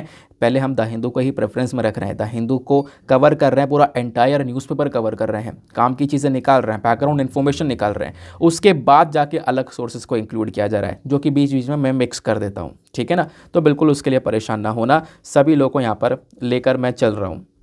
चलो अगले आर्टिकल पर आते हैं। तो सुप्रीम कोर्ट का यहाँ पर स्टेटमेंट है, किस चीज़ को लेकर? मोरबी ब्रिज इंसिडेंट्स को लेकर। आपको पता होगा गुजरात के अंदर मच्छू नदी के ऊपर जो ये मोरबी पुल था, वो रिसेंटली यहाँ पे कोलैप्स होता है, ये पुल टूट जाता है, जिसकी वजह से काफ़ी सारे लोगों की जान जाती है। ढेर सारे लोग यहाँ पर डूब भी जाते थे, मतलब डूब भी गए थे। आपने वीडियोस वगैरह देखी होंगी, वीडियो मैंने शेयर भी की थी, अभी यहाँ पर कुछ दिनों पहले की ही बात है ये। तो ये जो मोरबी ब्रिज कोलैप्स था ना, ये अपने आप में एक बहुत बड़ा ट्रेजिडी देखने को मिली है, एक बहुत बड़ी यहाँ पर आप कह सकते हो कि दुर्घटना देखने को मिली है, ऐसा यहाँ पर सुप्रीम कोर्ट बोलता है। तो सुप्रीम कोर्ट ने इस मुद्दे को खुद उठाया, है ना। खुद उठाते हुए यहाँ पर मेंशन किया कि देखो यहाँ पर एक इन्वेस्टिगेशन करने की ज़रूरत है कि जो वहाँ की नगर पालिका थी, म्यूनिसिपल कॉरपोरेशन है, उसकी रिस्पॉन्सिबिलिटी, उसका रोल क्या था, उसको लेकर यहाँ पर एक इन्वेस्टिगेशन की ज़रूरत है। क्योंकि ये जो ब्रिज है अपने आप में बहुत पुराना था, लगभग 143 ईयर ओल्ड देखने को मिलता है, 143 साल पुराना यहाँ पर ये पुल है, ऐसा यहाँ पर बताया गया। हालाँकि जिस समय पर यह टूटा है तो उस समय पर इस पुल के ऊपर ढेर सारे लोग थे, जिसकी वजह से यहाँ पर इसकी वजह से जो प्रॉब्लम्स है वो थोड़ी ज़्यादा बढ़कर आई हैं। ढेर सारे लोग थे, लगभग बताया जा रहा है 400 के आसपास लोग उस समय पुल पर मौजूद थे। अब पुल गिरा, जिससे कि यहाँ पर प्रॉब्लम्स और बढ़ गई। लगभग 141 से ज़्यादा लोगों की जान गई है, जिसमें बहुत सारे बच्चों की भी जान गई है। इस वजह से यहाँ पर ये बहुत खतरनाक और बहुत बड़ी दुर्घटना यहाँ पर बताई जा रही है। तो सुप्रीम कोर्ट ने इसको लेकर यहाँ पर थोड़ा सा इन्वेस्टिगेशन मांगा है, ठीक है ना। ये बात आपको क्लियर हो गई। तो यहाँ पे इन्वेस्टिगेशन इसलिए भी होगा क्योंकि जिसको काम दिया था कि भैया ब्रिज के मेंटेनेंस का, वो प्रॉपर्ली मेंटेनेंस नहीं हुआ, तो उसको लेकर इन्वेस्टिगेशन होगा। और जो भी आगे स्टेप्स उठाए जाएंगे वो आगे की कहानी है। अभी खैर इन्वेस्टिगेशन की मांग यहाँ पर की जा रही है। ये बात आपको क्लियर हो गई। तो ये मोरबी ब्रिज को लेकर कहानी है। तो हमने रिसेंटली इसके बारे में पढ़ा भी था, लेकिन कुछ अलग से डेटा डिस्कस नहीं किया था, क्योंकि ऑब्वियस सी बात है, पॉसिबिलिटी है आपसे कोई ना कोई सवाल पूछा जा सकता है, क्योंकि मॉरबी ब्रिज एक ऐसा इंसिडेंट था जो कि लगातार न्यूज़ में बना हुआ है, फ्रंट पेज पर ढेर सारी बार कवर किया गया, तो आपसे सवाल भी बन सकते हैं। जैसे कि मॉरबी ब्रिज बेसिकली एक सस्पेंशन ब्रिज था, तो आपको पहली बात, पहला कॉन्सेप्ट पता होना चाहिए कि सस्पेंशन ब्रिज होता क्या है। दूसरा, यहाँ पर मच्छू नदी के ऊपर यह ब्रिज था, तो मच्छू नदी के बारे में पता होना चाहिए। चलो आओ मैं आपको बता देता हूँ। तो बेसिकली ये जो ब्रिज था ये एक सस्पेंशन ब्रिज था, मैंने आपको बताया। आओ सस्पेंशन ब्रिज के कॉन्सेप्ट को थोड़ा डिटेल से देखते हैं, थोड़ा डिटेल से समझते हैं आखिरकार होता है क्या सस्पेंशन ब्रिज। इस वाले पिक्चर को देखो, इस वाले पिक्चर में आपको सारी बातें क्लियर हो जाएंगी। कुछ चीज़ें होती हैं जो कि आपको पता होनी चाहिए, छोटे छोटे टर्म्स यहाँ पे पता होने चाहिए। जब हम लोग बात करते हैं सस्पेंशन ब्रिज की, यानी कि वो लटका हुआ है हवा में, तो यहाँ पे क्या क्या चीज़ों की रिक्वायरमेंट होती है। पहली चीज़ आपको देखने को मिलेगा, इस प्रकार से यहाँ पे टावर्स होते हैं, है ना। एक टावर इधर दिखेगा, एक टावर इधर दिखेगा, इस पर मेजर लोड होगा। इस टावर के ऊपर से यहाँ पर एक केबल जा रहा होगा, जिसको हम लोग सस्पेंशन केबल बोलते हैं। ये रहा एक केबल, सस्पेंशन केबल बोला जाता है। और इस सस्पेंशन केबल में से आप देखोगे ना, छोटे छोटे वर्टिकल सस्पेंडर्स टांगे गए हैं। इस प्रकार से यहाँ पर कुछ रॉड्स सी टांगी हुई दिख रही होगी आपको, ये वर्टिकल सस्पेंडर हैं, जो कि क्या करते हैं, नीचे पेलोड को होल्ड करके रखते हैं। यानी कि ये जो नीचे आपको पटरी सी दिख रही है ना, यहीं पर तो लोग चलते हैं, यहीं पर तो लोग रुक पाते हैं। तो यहाँ पर मेन जो वेट है ब्रिज का, वो आपको यहाँ पर देखने को मिलेगा। तो ये जो टावर है, टावर पे से केबल जा रहा है, केबल में से यहाँ पर वर्टिकल सस्पेंडर जा रहे हैं, और इन वर्टिकल सस्पेंडर के माध्यम से ये जो मेजर लोड है उसको यहाँ पे लटका रखा है, उसको रोक रखा है, ठीक है ना। तो इससे यहाँ पर क्या होगा, ये ब्रिज बिल्कुल तैयार रहेगा, है ना। तो वर्टिकल सस्पेंडर, सस्पेंशन केबल्स हो गया, और ये आपको समझ में आ गया टावर के बारे में। और इसमें एक और इंपॉर्टेंट चीज़ होती है, वो है एंकोरेज। क्या? एंकोरेज, इसको हम लोग बोलते हैं एंकोरेज। ये एक बेस होना बहुत ज़रूरी है, वरना टावर धंस जाएगा नीचे, ठीक है ना। तो एक नीचे बेस, बहुत मजबूत बेस होना यहाँ पे ज़रूरी है, जिसके ऊपर यहाँ पर ये टावर को कसा जाता है। ये बात आपको समझ में आई, तब यहाँ पर जाकर ये ब्रिज तैयार हो पाता है, सस्पेंड हो पाता है। लेकिन यहाँ पर दिक्कत यही थी कि ये जो ब्रिज था ये बहुत पुराना था, और बीच में यहाँ पर लोग, ढेर सारे लोग रुके हुए थे, और ये ब्रिज यहाँ पे अचानक से टूट गया। और टूटने के बाद में यहाँ पर जब सारे लोग जो है ना, वो मच्छू नदी के अंदर गिर गए थे, क्योंकि वो जो ब्रिज था मॉरबी ब्रिज, वो मच्छू नदी के ऊपर ही है। ये बात आपको क्लियर हुई, सस्पेंशन ब्रिज का कॉन्सेप्ट समझ में आया। तो जितनी भी बातें मैंने आपको बताई हैं वो सब आपको यहाँ पर लिखित में देखने को मिलेंगी। क्या सस्पेंशन केबल होते हैं, कैसे यहाँ पर एंकोरेज काम करता है, ये सारी बातें अभी हमने थोड़ी देर पहले डिस्कस करी हैं।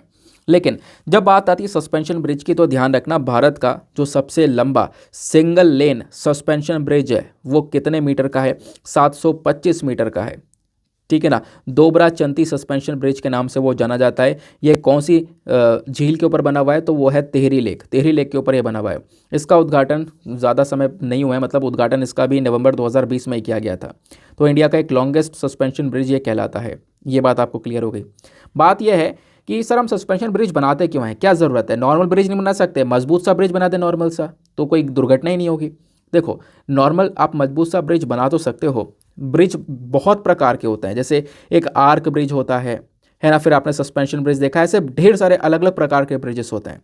लेकिन वो वहाँ के लोकेशन के ऊपर डिपेंड करता है कि वहाँ पे कैसा ब्रिज बनना चाहिए, क्योंकि जो सस्पेंशन ब्रिज है ना, वो दो बड़े बड़े दूर, जो बहुत दूर एरियाज हैं उनको कनेक्ट कर सकता है। सस्पेंशन ब्रिज की खास बात यहाँ पर यही है कि एक बहुत बड़े डिस्टेंस को कवर कर सकता है, 200 मीटर तक के 2000 मीटर तक के डिस्टेंस को कवर कर सकता है। इतने बड़े एरिया में आप ब्रिज बना सकते हो, जबकि जो नॉर्मल पुल है उसको इतने बड़े एरिया में बनाना, इतना बड़ा पुल बनाना बहुत ज़्यादा कॉस्टली लगेगा, बहुत ज़्यादा पैसा लगेगा। दूसरा, यहाँ पे वहाँ पे उसको डेवलप करना काफ़ी ज़्यादा मुश्किल हो जाएगा। तो सस्पेंशन ब्रिज की एक खास बात ये भी, बहुत लंबे एरिया में भी आप यहाँ पे इसको डेवलप कर पाओगे।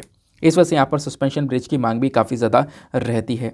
और अब मैंने आपको बताया जो ब्रिज है ना, ये कौन सी नदी के ऊपर था? मच्छू नदी के ऊपर। तो मच्छू रिवर के बारे में कुछ इंपॉर्टेंट चीज़ें मैं आपको बता रहा हूँ, अपने पास में नोट डाउन करके रखना, इंपॉर्टेंट है ये, बिल्कुल बहुत इंपॉर्टेंट होने वाला है। तो ये जो नदी है ये गुजरात के अंदर है। कहाँ से ओरिजिन होती है? माडला हिल से, माडला पहाड़ियों से ये निकलती हुई आती है और जाकर रन ऑफ कच्छ के अंदर गिर जाती है। दो इंपॉर्टेंट चीज़ें। उसका एक इंपॉर्टेंट चीज़ यहाँ पर, ये जो मच्छू नदी है एक नॉर्थ फ्लोइंग रिवर है। आपसे ईस्ट फ्लोइंग रिवर को लेकर सवाल पूछा था, याद होगा, है ना। तो ध्यान रखना, ये बेसिकली नॉर्थ फ्लोइंग रिवर है ऑफ सौराष्ट्र, नॉर्थ की साइड यहाँ पर बहती है। दूसरी चीज़ यहाँ पर आप देखोगे तो इसका जो बेसिन है वो लगभग 130 किलोमीटर का एक बहुत बड़ा सा बेसिन देखने को मिलेगा। इसके ऊपर अलग अलग पुल हैं, जूटलो पुल आपको देखने को मिलेगा, एक हैंगिंग ब्रिज है जो कि एक बहुत मेजर अट्रैक्शन है, लोग वहाँ पर घूमने जाते हैं। ये बात आपको क्लियर हो गई। तो ये आपने समझा मच्छू नदी के बारे में। तो अब हम थोड़ी टेस्टिंग करते हैं, क्या सवाल बन जाते हैं, कैसे बन जाते हैं, और थोड़ा सा डिस्कस करते हैं। यूपीएससी साल 2022 में एक सवाल पूछा गया था। सवाल क्या था कि गंदीकोटा कैनियन जो साउथ इंडिया क्या है, गंदीकोटा कैनियन ये बनाया गया, ये क्रिएट किया गया है कौन सी नदी के ऊपर? ये कैनियन कौन सी नदी बनाती है, ये आपसे पूछा गया exactly. Option A Kaveri, option B Manjira, option C Penar, या फिर ऑप्शन डी तुंगभद्रा। तो इसका correct answer option number C देखने को मिलेगा, पेनार। वैसे ये 2022 का नहीं, अब की बार का सवाल था। फिर साल 2021 का सवाल देखो, यानी पिछले साल। तो पिछले साल भी यहाँ पे नदियों को लेकर सवाल पूछ लिया गया। Consider the following rivers. यहाँ पर आपको 3 नदियों के नाम दिए गए, ब्राह्मणी, नागलवाली और फिर उसके बाद यहाँ पे सुवर्णरेखा। ये 3 नदियों के नाम दिए गए और तीनों की तीनों न्यूज़ में भी थी। और एक चौथी नदी और है वंशधारा। ये हो गई 4 नदियाँ। आपसे पूछा गया इन चारों नदियों में से बताओ कि कौन कौन सी नदियाँ हैं जो कि ईस्टर्न घाट से निकलती हैं। ऐसा सवाल पूछ लिया गया, ईस्टर्न घाट से कौन कौन सी नदियाँ निकलती हैं। तो इनमें से नदियाँ काफ़ी सारी न्यूज़ में होंगी, जिसके बेसिस पर ये क्वेश्चन बना। तो आपको पता होना चाहिए नदी निकल कहाँ से रही है, कहाँ से रही है, कहाँ पे जा रही है, कहाँ पे डिसअपियर हो रही है, और दूसरी इंपॉर्टेंट चीज़ किधर की साइड में ये बह रही है। तो वैसे इसका आंसर जो है वो है answer number B. Answer number B है 2 और 4, यानी कि नगलवली और सुवर्णरेखा। ये 2 नदियाँ हैं जो कि यहाँ पर ईस्टर्न घाट से राइज होती हैं। ये बात आपको समझ में आ गई, ठीक है ना। तो ऐसे यहाँ पर आपको तैयार करना है पूरा का पूरा आर्टिकल। चलो नेक्स्ट आर्टिकल पर आते हैं। मैं आपको बता दूं रिवर को लेकर एक और सवाल है। वैसे ब्रह्मपुत्र नदी को लेकर, रिवर को लेकर उनकी ट्रिब्यूटरीज पूछ ली जाती हैं। बहुत सारी चीज़ें यहाँ पर हैं, एग्जाम के अंदर पूछी जा सकती हैं अलग अलग तरीके से। सारी चीज़ आपके सामने ही मैटर करता है कि आप उसको कैसे हैंडल करते हो। चलो एक आर्टिकल और आता है यहाँ पर, ये वाला। अब इस आर्टिकल में कुछ इंपॉर्टेंट पॉइंट्स जो कि आप एसए में इस्तेमाल कर सकते हो, एथिक्स के अंदर इस्तेमाल कर सकते हो। वैसे न्यूज़ क्या है उसको समझते हैं। तो हमारी जो यूनियन हेल्थ मिनिस्ट्री है, उन्होंने अभी लॉन्च किया है इंडिया का पहला सुसाइड प्रिवेंशन पॉलिसी। जो आज के टाइम पर लोग आत्महत्या कर लेते हैं, उसको रोकने के लिए यहाँ पर एक नीति को लेकर आया गया, एक पॉलिसी यहाँ पर लॉन्च करी गई है। ये इंडिया की कुछ इस प्रकार की पहली पॉलिसी आई है जो कि आत्महत्या को रोकने का काम करेगी, ठीक है ना। तो सुसाइड का रेट इंडिया में बहुत ज़्यादा भी है, कितना है वो आगे मैं आपको समझाऊंगा। तो ministry of health and family welfare ने कल के दिन एक अनाउंसमेंट किया, और अनाउंसमेंट करते हुए इन्होंने नेशनल सुसाइड प्रिवेंशन स्ट्रेटजी बना दी। और इन्होंने यहाँ पर बोला कि इस प्रकार की भारत पहली स्ट्रेटजी लेकर आ रहा है, जहाँ पे हम क्या करेंगे, कोलैबोरेशंस करेंगे। और हमारा काम यह है, हमारा एक तरीके से गोल यह है कि साल 2030 तक जो मोर्टिलिटी रेट है, यानी लोग आत्महत्या कर रहे हैं, इसका जो रेट है वो हम 10% तक कम कर सकें। सुसाइड का रेट 10% तक 2030 तक हमें कम करना है। इसके लिए हम यहाँ पर इस पॉलिसी के तहत काम करेंगे। ये जो स्ट्रेटजी है, इसकी मांग यहाँ पर यह है कि हम लोग पहले जांच पड़ताल करेंगे जो भी सुसाइड्स हुए हैं उनके बारे में, है ना। पिछले 3 सालों के अंदर जितने भी सुसाइड्स हुए हैं, क्या रीज़न थे, इन सब चीज़ों की अच्छे से जांच पड़ताल की जाएगी, एक डेटा तैयार किया जाएगा। फिर उसके बाद में यहाँ पर आने वाले समय पर एक कदम उठाया जाएगा। फिर यहाँ पे बात बताई जाती है कि हम लोग सुसाइड प्रिवेंशन सर्विसेज को भी लेकर आएंगे, यानी जो डिस्ट्रिक्ट मेंटल हेल्थ प्रोग्राम्स हैं ना, वो हम लोग हर एक डिस्ट्रिक्ट के अंदर चलाएंगे, जहाँ पे लोगों को मेंटल हेल्थ के ऊपर थोड़ा सा काम किया जाएगा। तो आने वाले 5 सालों के अंदर हर एक डिस्ट्रिक्ट के अंदर डिस्ट्रिक्ट मेंटल हेल्थ प्रोग्राम्स होंगे, जो कि क्या करेंगे, ये सुसाइड्स को रोकने का काम करेंगे। मेंटल हेल्थ को लेकर यहाँ पर एक केयर प्रोवाइड करवाएंगे। तो ये काम यहाँ पर होने वाला है। उसके साथ साथ यहाँ पर फोकस किया गया कि हम लोग कुछ गाइडलाइंस को डेवलप करेंगे, और उन गाइडलाइंस के तहत यहाँ पर काम किया जाएगा, ठीक है ना। उसके बाद एक चीज़ और मेंशन करी गई है, यहाँ पे कोलैबोरेशन किया जाएगा अलग अलग जो हमारे हेल्थ सेक्टर के अंदर इंडस्ट्रीज़ है उनके साथ में, ताकि हम सुसाइड को जैसे तैसे रोक सकें। क्योंकि सुसाइड का जो इम्पैक्ट है ना, वो हमारे सोसाइटी पर सभी लोगों के ऊपर पड़ता है। तो हमें ज़रूरत है कि हम सोसाइटी के अंदर भी लोगों के साथ में कोलैबोरेट कर सकें, और उनके माध्यम से काफ़ी सारी चीज़ें जानें, कम्युनिटी उसको बना सकें, ताकि वो कम्युनिटी भी साथ में मिलकर काम कर सके। सोसाइटी के अंदर जो सुसाइड्स हैं, जो आत्महत्या है, उसको रोका जा सके। इंडिया के अंदर आप देखोगे ना, तो इंडिया के अंदर हर साल 1 लाख से ज़्यादा सुसाइड्स के केसेस नज़र आते हैं। ये चीज़ आपको लिखनी है, नोट डाउन करनी है। कहाँ से नोट डाउन करने वाली चीज़ यहाँ से निकल कर आती है। ये कुछ फैक्चुअल डेटा है कि भारत के अंदर लगभग 1 लाख से ज़्यादा लोगों की जान जाती है हर साल सुसाइड की वजह से। सुसाइड बेसिकली एक टॉप किलर है, खासकर कौन सी उम्र वाले लोगों के लिए, 15 से 30 साल वाले लोगों के लिए इनको सबसे ज़्यादा अफेक्ट करता है। पिछले 3 सालों की अगर हम बात करें, जो सुसाइड रेट है वो बढ़ चुका है। हर 1 लाख पॉपुलेशन का जब आप सुसाइड रेट देखोगे ना, हर 1 लाख में से, तो लगभग पहले ये 10.2% का रेट चल रहा था, अब ये 11.3 है।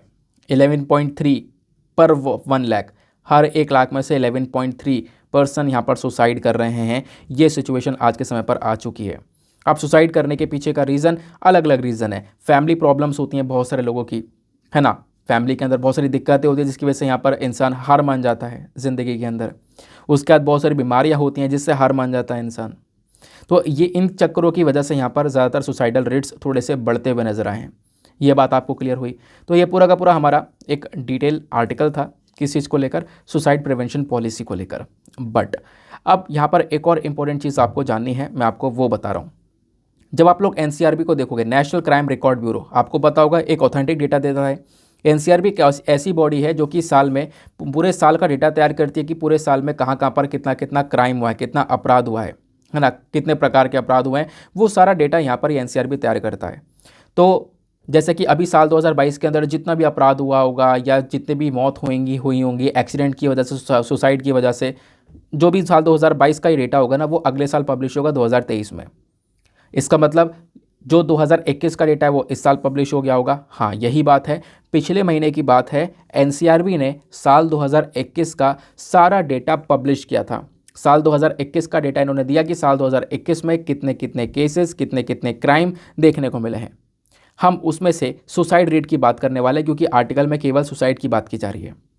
तो एनसीआरबी की जो रिपोर्ट है, उस रिपोर्ट के अकॉर्डिंग बात करें तो साल 2021 के अंदर, यानी पिछले साल का पूरा डेटा देखें तो सुसाइड के अंदर सुसाइड करने वाले जो सबसे ज़्यादा लोग थे वो थे डेली वेजर, यानी जो लोग रोज़ाना पैसा कमा रहे हैं, मेहनत से रोज़ाना उनका खर्चा चल रहा है, वो लोग आपको देखने को मिलेंगे। डेली वेजर, डेली अर्नर, ये एक सबसे बड़ा प्रोफेशन देखने को मिला जहाँ पर सबसे ज़्यादा सुसाइड देखने को मिली है। लगभग 42,004 सुसाइड्स नज़र आई हैं डेली वेजर वाले लोगों की साल 2021 में, ठीक है ना। तो हम अगर ओवरऑल सुसाइड का डेटा देखें तो कंट्री के लेवल पर साल 2021 में जो नंबर ऑफ़ सुसाइड हैं वो बढ़ चुकी थी। साल 2020 और साल 2021 के बीच में कंपैरिजन देखोगे तो 7.17% से यहाँ पर बढ़ोतरी देखने को मिली है पिछले साल सुसाइड्स के अंदर। और मैंने आपको बताया नंबर ऑफ़ सुसाइड सबसे ज़्यादा कौन सी कैटेगरी में देखने को मिली है, जो डेली वेज ग्रुप है, जो रोज़ाना कमा रहे हैं, खा रहे हैं, उनकी ज़िंदगी के अंदर सबसे ज़्यादा सुसाइड्स आई। बाकी दूसरे नंबर पर फार्मिंग सेक्टर देखने को मिलेगा। फार्मिंग सेक्टर के अंदर भी जो किसान भाई हैं उन्होंने भी बहुत ज़्यादा सुसाइड करी हैं अलग अलग रीज़न की वजह से। फिर highest increase self employed person के अंदर भी देखने को मिलेगा। अनएम्प्लॉयड पर्सन भी हैं जिनके अंदर सुसाइड का, देखो अनएम्प्लॉयड पर्सन यहाँ पर कुछ ऐसे लोग हैं जिनमें सुसाइड का रेट कम हुआ था, बाकी सभी कैटेगरी के अंदर सुसाइड्स बढ़ती हुई नजर आई थी। जो बेरोज़गार थे वहाँ पर आप देखोगे जो आत्महत्या है ना वो काफ़ी कम हो गई थी, ऐसा यहाँ पर बताया गया, ठीक है ना। साल 2020 के अंदर जो अनएम्प्लॉयड पर्सनस हैं इन्होंने लगभग 15,652 लोगों ने सुसाइड कर लिया था, लेकिन साल 2021 में अगले साल ही यहाँ पर डेटा कम हो गया है। 13,714 सुसाइड्स यहाँ पर दर्ज करी गई हैं। ये बात आपको क्लियर हो गई।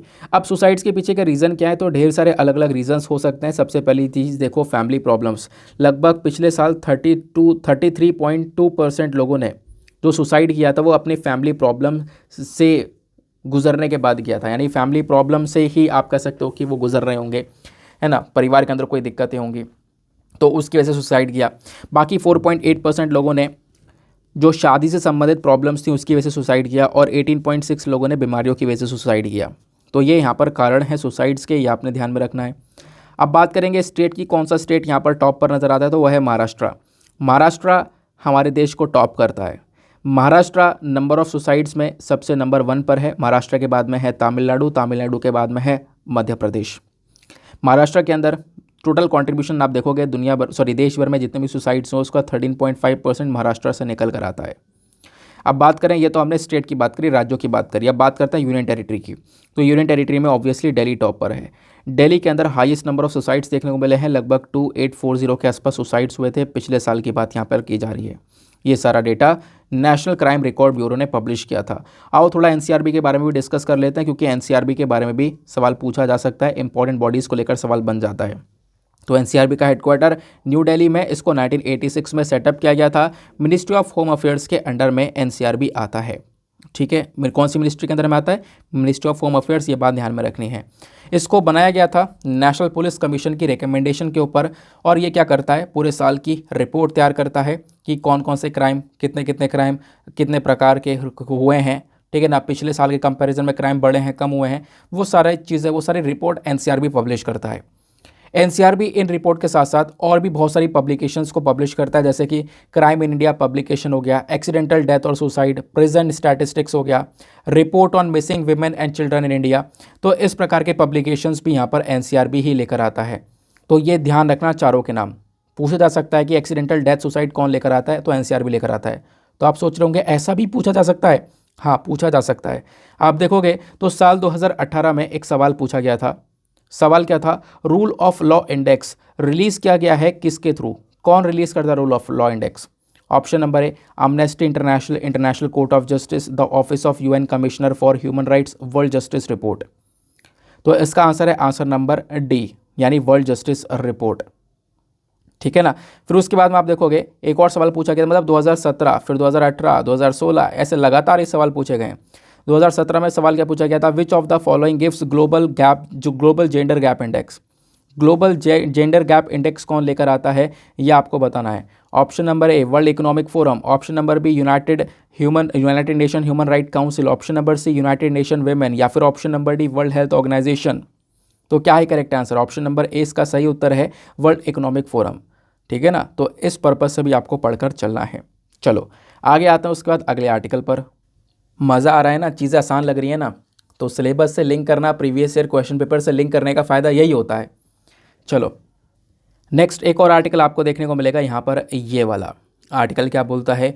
ISRO to attempt 200 successful launch of sounding rocket in a row. तो इसरो यहाँ पर 200वां साउंड रॉकेट लॉन्च करने वाला है।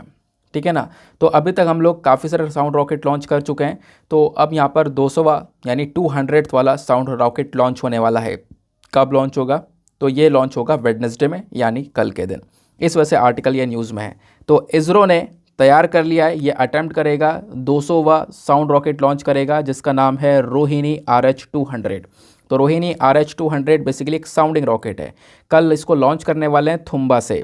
हमारे जो फॉर्मर प्रेसिडेंट हैं रामनाथ कोविंद जी, वो भी यहाँ पे प्रेजेंट होंगे, ऐसी बात यहाँ पे बताई जा रही है।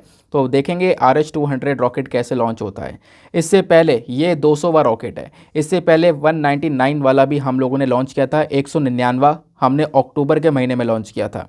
उससे पहले 198 वाला भी लॉन्च किया था। तो अब ऑब्वियस सी बात है 200वां रॉकेट यहाँ पर हम लोग लॉन्च करने वाले हैं। कौन सा? रोहिणी RH-200। ये एक साउंडिंग रॉकेट है। तो ये हुई आर्टिकल के अंदर बात। देखो आर्टिकल छोटा सा ही है, लेकिन क्या इतना काफ़ी होगा पढ़ना? बिल्कुल नहीं, इसमें से तो कुछ भी नहीं पूछा जाएगा। अब जहाँ से पूछा जा सकता है सवाल, थोड़ा बैकग्राउंड डेटा है वो, आओ उसको थोड़ा डिस्कस करते हैं। तो न्यूज़ क्या है मैंने आपको बता दिया। इसरो प्लानिंग कर रहा है 200वां सक्सेसफुल लॉन्च करने की RH-200 साउंडिंग रॉकेट की, जो कि कल यहाँ पे इसको लॉन्च कर देगा। RH-200 जो रोहिणी का RH-200 रॉकेट एक साउंडिंग रॉकेट है।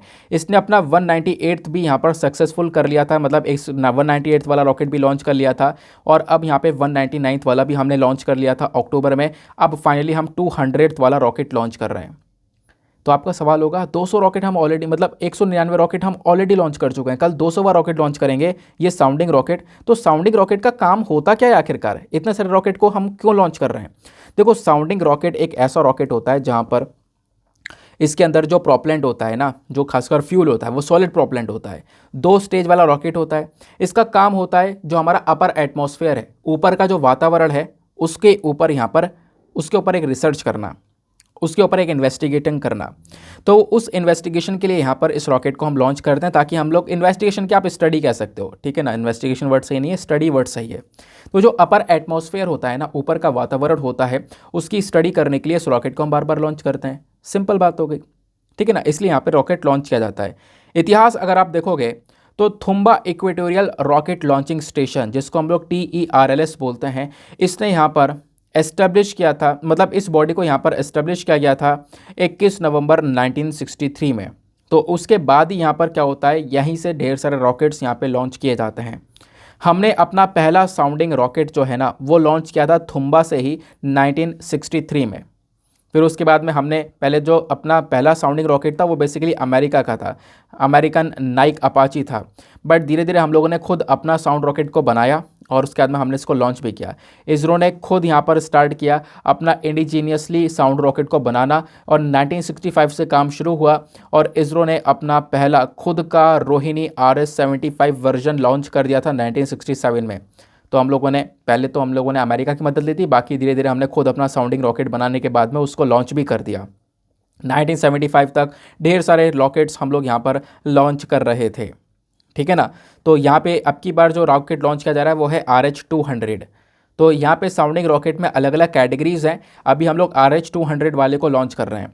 तो RH-200 रॉकेट की जब बात करते हैं तो 2 स्टेज रॉकेट है, जैसे होता है ना, जैसे आपने PSLV SLV देखा है जिसके अंदर 4 स्टेज देखने को मिलती हैं, लिक्विड सॉलिड कर क्रायोजेनिक स्टेज भी देखने को मिलती हैं। वैसे यहाँ पर ये वाला रॉकेट जो है इसके अंदर 2 स्टेज हैं, 2 स्टेज यहाँ पर जहाँ पे सॉलिड फ्यूल को भरा जाता है, ठीक है ना।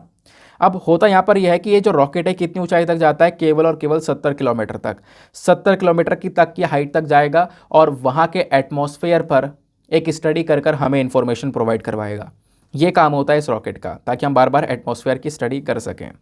तो पहला और जो सेकंड मैंने आपको बताया, फर्स्ट और सेकंड स्टेज होता है RH-200 का, इसमें यहाँ पर सॉलिड फ्यूल डाला जाता है। और आप देखोगे पिछले कुछ सालों से जो RH-200 रॉकेट है ये कौन सा फ्यूल, कौन सा तेल का इस्तेमाल कर रहा है, कौन से फ्यूल का इस्तेमाल कर रहा है, तो वो है PVC मतलब पॉलीविनिल क्लोराइड का इस्तेमाल कर रहा है। लेकिन अभी यहाँ पर जो RH-200 है ना, जो नए वाले ये रॉकेट देखने को मिलेंगे, तो ये अभी यहाँ पर एक दूसरे फ्यूल का इस्तेमाल कर रहे हैं जिसको हम बोलते हैं HTPB का मतलब है हाइड्रोक्सिल टर्मिनेटेड पॉलीब्यूटाडीन।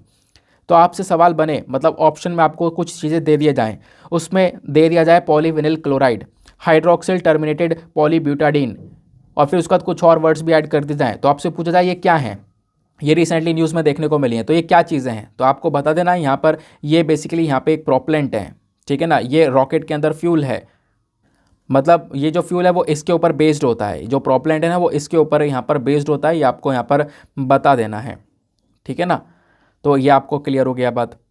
तो यहाँ पे बोला ये जा रहा है कि जब आप दोनों को कंपेयर कर दो, PVC और HTPB को कंपेयर करते हो ना, इन बेस प्रोपेलेंट को कंपेयर करते हो, तो इसमें बोला जाता है कि जो HTPB है ना, ये थोड़ा सा ज़्यादा एनर्जेटिक है, ये थोड़ा ज़्यादा रॉकेट को एनर्जी देता है। बाकी आपने देखा, मैंने बार बार RH-200 बोल रहा हूँ, रोहिणी 200 करके, तो ये जो 200 आगे लगाया गया, ये क्यों लगाया गया है? 200 जो है ना वो डिनोट करता है रॉकेट की लेंथ को, रॉकेट की कितनी लंबाई है ना, तो वो इस चीज़ को यहाँ पर डिनोट करता है।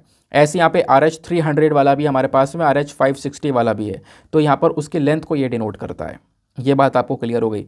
तो ये थे हमारे किस चीज़ को लेकर, साउंडिंग रॉकेट को लेकर जो आर्टिकल था। साउंडिंग रॉकेट का पर्पस क्या होता है ये आपने यहाँ पे ध्यान रखना है, बहुत इंपॉर्टेंट पॉइंट है। आगे आते हैं, नवाते एडिटोरियल डिस्कशन पर देखेंगे आज के इंपॉर्टेंट एडिटोरियल्स को। तो एडिटोरियल में एक लौता काम का एडिटोरियल आपको मिलता है न्यू डेटा प्रोटेक्शन बिल को लेकर। तो आप कहोगे क्या, अभी तो कुछ दिन पहले डिस्कस किया था? नहीं, आपने देखा होगा जो आर्टिकल हमने डिस्कस किया था वो बिल को लेकर चर्चा थोड़ी बहुत की गई थी। तो जो नया डेटा प्रोटेक्शन बिल है वो आखिरकार क्या है, तो आप देखोगे ना कितना लंबा आर्टिकल है। ये देखो पूरे पेज पर ये आर्टिकल दिया गया है और सारे इंपॉर्टेंट पॉइंट्स मैंने आप लोगों के लिए निकाल दिए हैं, मतलब आपके प्रॉपर नोट्स तैयार करवा दूंगा जो नया डेटा प्रोटेक्शन बिल है इसको लेकर, कि आखिरकार आपको लिखना क्या है।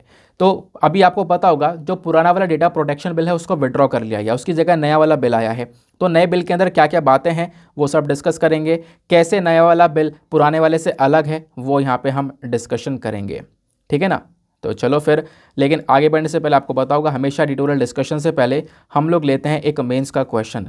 तो आज का मेंस का क्वेश्चन क्या है? आज का मेंस का क्वेश्चन बेसिकली इतना इंपॉर्टेंट है कि ये साल 2014 में पूछा गया था। तो मतलब आज का आप क्वेश्चन जो अटेम्प्ट कर रहे होंगे वो आप साल 2014 का मेंस का क्वेश्चन अटेम्प्ट कर रहे होंगे, ठीक है ना। चलो, तो कल मैंने आपके साथ में डिस्कस भी किया था ये वाला टॉपिक, तो अच्छे से आप लिख भी सकते हो। क्वेश्चन क्या है? Can over use and free availability of antibiotics without doctors prescriptions be contributors to the emergence of drug resistant disease in India. यानी कि क्या जब हम लोग ओवर यूज़ कर देते हैं, यानी कि जो भी एंटीबायोटिक्स होता है, जैसे आप बीमार पड़े, आपको बुखार हुआ, आपके बॉडी के अंदर बैक्टीरिया फंजाई जो भी घुस गया है ना, उसकी वजह से आप बीमार पड़े, तो अब उस बैक्टीरिया या फंजाई को मारने के लिए हम क्या इस्तेमाल करते हैं? एंटीबायोटिक्स का इस्तेमाल करते हैं। तो क्या जो ये एंटीबायोटिक्स हैं इसका ओवर यूज़ करना, इसका बहुत ज़्यादा यूज़ करना है ना, और बिना किसी डॉक्टर के प्रिस्क्रिप्शन के, डॉक्टर ने बताया भी नहीं, डॉक्टर से आपने राय भी नहीं ली और आप लगातार यूज़ कर रहे हो, तो क्या इससे ड्रग रेजिस्टेंट डिजीज़ हो सकती है? अगर हाँ तो बताना, ना तो बताना। यानी एंटी माइक्रोबियल रेजिस्टेंस हो सकता है या नहीं हो सकता है। फिर आपको बताना है, ये चीज़ आपको बताने के साथ साथ फिर आगे दूसरा पार्ट है इस क्वेश्चन का, what are the available mechanism for monitoring and controlling. हमारे पास में आज के समय पर क्या क्या तरीके हैं जिससे हम एंटी माइक्रोबियल रेजिस्टेंस को मॉनिटर करते हैं, देख पाते हैं, कैसे हम लोग कंट्रोल कर सकते हैं, ठीक है ना। साथ ही साथ में डिस्कस करना है काफ़ी सारे इश्यूज़, जो वेरियस इश्यूज़ आ जाते हैं एंटी माइक्रोबियल रेजिस्टेंस से संबंधित, वो यहाँ पर डिस्कस करना है। तो ये क्वेश्चन बहुत इंपॉर्टेंट हो जाता है। 250 शब्दों में आपको इसका आंसर लिखना है, और आंसर लिखने के बाद में कहाँ पे सबमिट करना है, टेलीग्राम पर जाना, सर्च बॉक्स में टाइप करना है Deepak Yadav education mains answer writing, full form लिखना। जैसे आप फुल फॉर्म लिखोगे आपको वो मेंस का चैनल मिल जाएगा। 38,000 के आसपास, 38,000 के आसपास लोग वहाँ पे ज्वाइन कर चुके हैं और अपने आंसर्स को लिख रहे हैं। तो आप भी अपने आंसर्स को लिखकर वहाँ पे सबमिट करना, और सबमिट करने के साथ साथ एक छोटा सा काम ये करना कि एटलीस्ट सभी लोगों को 2-2 आंसर्स रिव्यू करने हैं। जब अभी आप सभी लोग 2-2 आंसर्स को रिव्यू करोगे तो इससे बहुत फ़ायदा होगा, आपके पास में कुछ इंपॉर्टेंट पॉइंट्स मिल पाएंगे, है ना, जो कि आपने नहीं लिखे हैं, लेकिन आपको कुछ अच्छे पॉइंट्स मिल पाएंगे। साथ ही साथ में अगर सामने वाले के आंसर में कोई मिस्टेक होगी तो आप उस मिस्टेक को भी बता सकोगे कि आपको यहाँ पर इम्प्रूवमेंट की आवश्यकता है, ठीक है ना। चलो आते हैं हम लोग।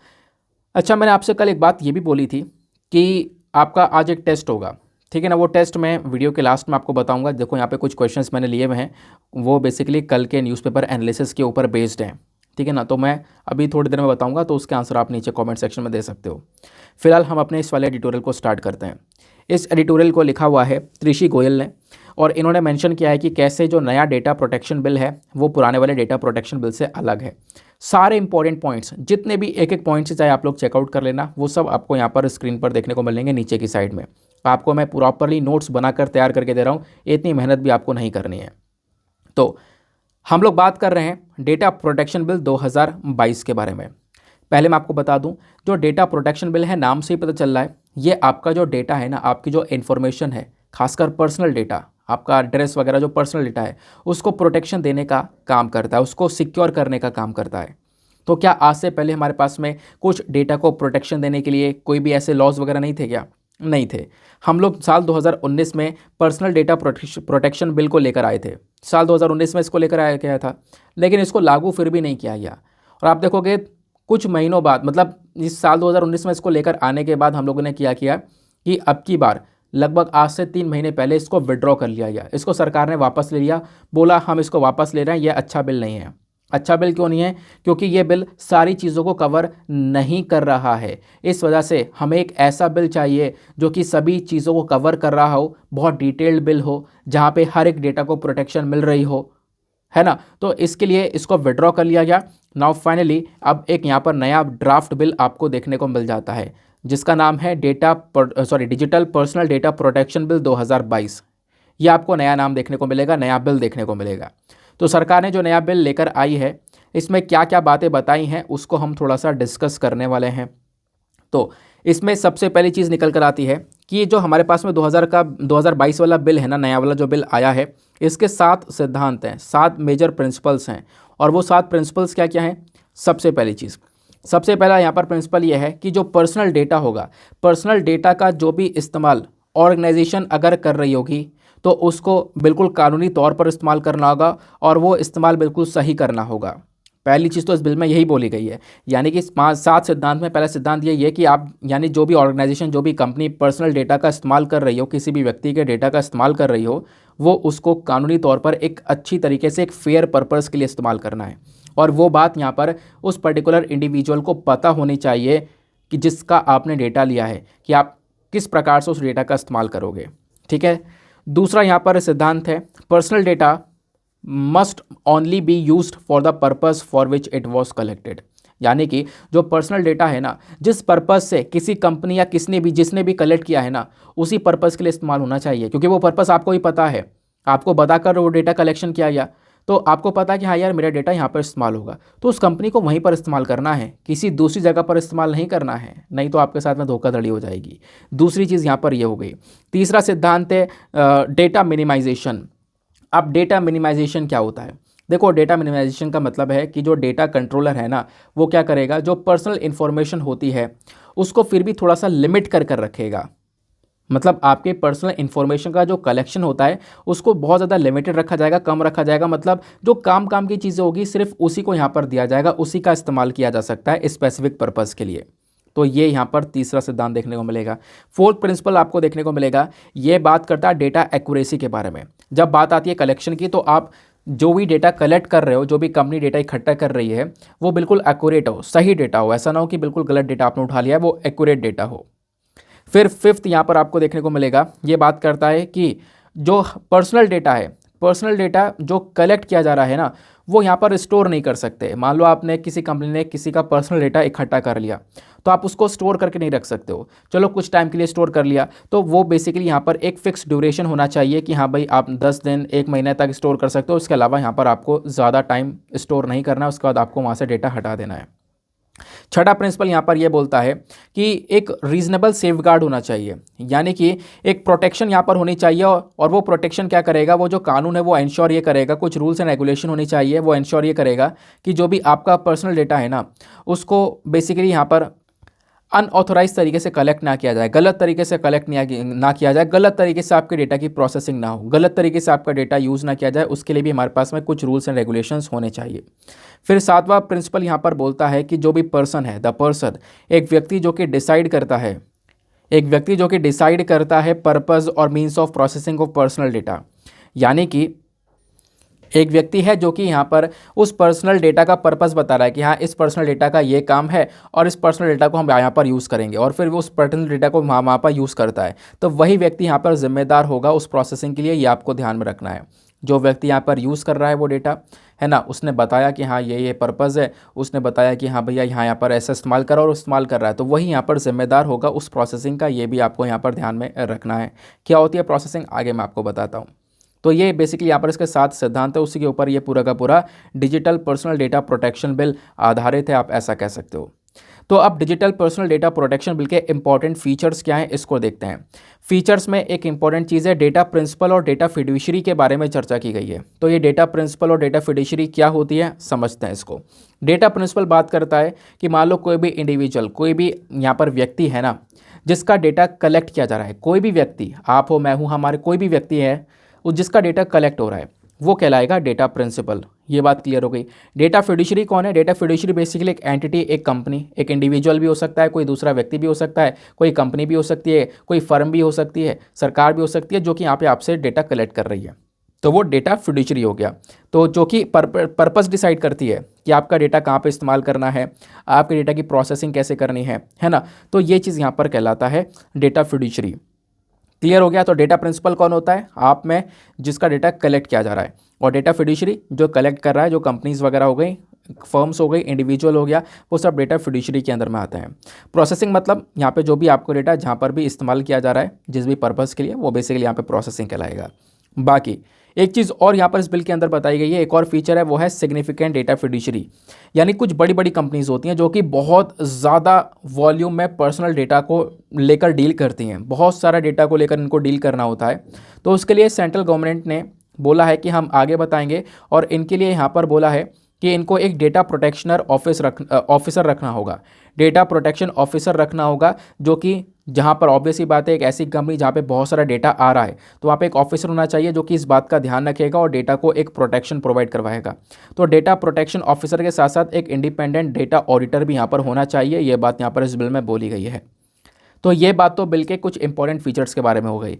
आप यहाँ पे जैसे इंडिविजुअल्स हैं, आप हो मैं हूँ, जो भी हमारा डेटा कलेक्ट हो रहा है ना, जो भी लोग हैं ना, उनके पास में भी कुछ हक हैं। वो राइट्स क्या क्या हैं वो यहाँ पर बताए जा रहे हैं। राइट्स क्या क्या हैं समझते हैं। पहली बात, एक्सेस टू इन्फॉर्मेशन, यानी ये बिल इंश्योर करता है कि जो इंडिविजुअल है, जो आप हो मैं हूँ, जो भी हमारा जो डेटा लिया जा रहा है ना, तो हम सब एबल हैं कि हम लोग एक्सेस कर सकें बेसिक इन्फॉर्मेशन को, हमारे पास भी सारी की सारी इन्फॉर्मेशन यहाँ पर आ जाए, है ना, इस डेटा को लेकर। और वो अलग अलग भाषाओं के अंदर आने की बात यहाँ पर की जा रही है। जो भी हमारे संविधान में 8वें शेड्यूल के अंदर जितनी भी भाषाएं हैं, उन भाषाओं के अंदर आप अपनी इन्फॉर्मेशन को एक्सेस कर सकते हो। पहली चीज़ तो ये हो गई। दूसरा, राइट टू कंसेंट, यानी कि आप में जब हमारा कोई डेटा लेगा तो करना क्या होगा कि ज़रूरत हो कि आप अपनी एक कंसेंट दो, आप अपना यहाँ पर हाँ भरो कि हाँ ठीक है आप मेरे डेटा का इस्तेमाल कर सकते हो। तो आपका डेटा की प्रोसेसिंग से पहले आपकी कंसेंट होना ज़रूरी है, आपकी हाँ भरनी, आपका अप्रूवल होना ज़रूरी है, आप ऐसा कह सकते हो, ठीक है ना। ताकि हर एक व्यक्ति को, एवरी इंडिविजुअल को पता होना चाहिए कि उसका डेटा, जो उसका पर्सनल डेटा है, वो कैसे इस्तेमाल करने वाले हैं, कहाँ इस्तेमाल करने वाले हैं। तो राइट टू कंसेंट का यहाँ पर एक इम्पॉर्टेंट फीचर ऐड किया गया है। उसके बाद में यहीं पर बोला गया है इंडिविजुअल्स के पास में एक और राइट है, वो है राइट टू विड्रॉ। यानी कि आपने चलो एक अप्रूवल दे दिया, मान लो एक कंपनी है वो पूछ रही है कि हाँ मुझे पर्सनल डेटा चाहिए और यहाँ पर चाहिए, यहाँ पे लगाना है, तो आपको पता है पर्पज़, चलो आपने अप्रूवल दे दिया, ठीक है यहाँ पे यूज़ कर लो आप। लेकिन अगर आप चाहो तो उस राइट टू कंसेंट को विड्रॉ भी कर सकते हो। विड्रॉ मतलब आप यहाँ पे उसको मना भी कर सकते हो, ठीक है ना, उसको विड्रॉ भी कर सकते हो। आपने हाँ भर दी थी, चलो अब नहीं यार हम नहीं देना चाह रहे डेटा, तो ठीक है ना, तो इसको विड्रॉ करने की पावर भी इंडिविजुअल्स के पास में है, इंडिविजुअल्स के पास में इसका हक भी है।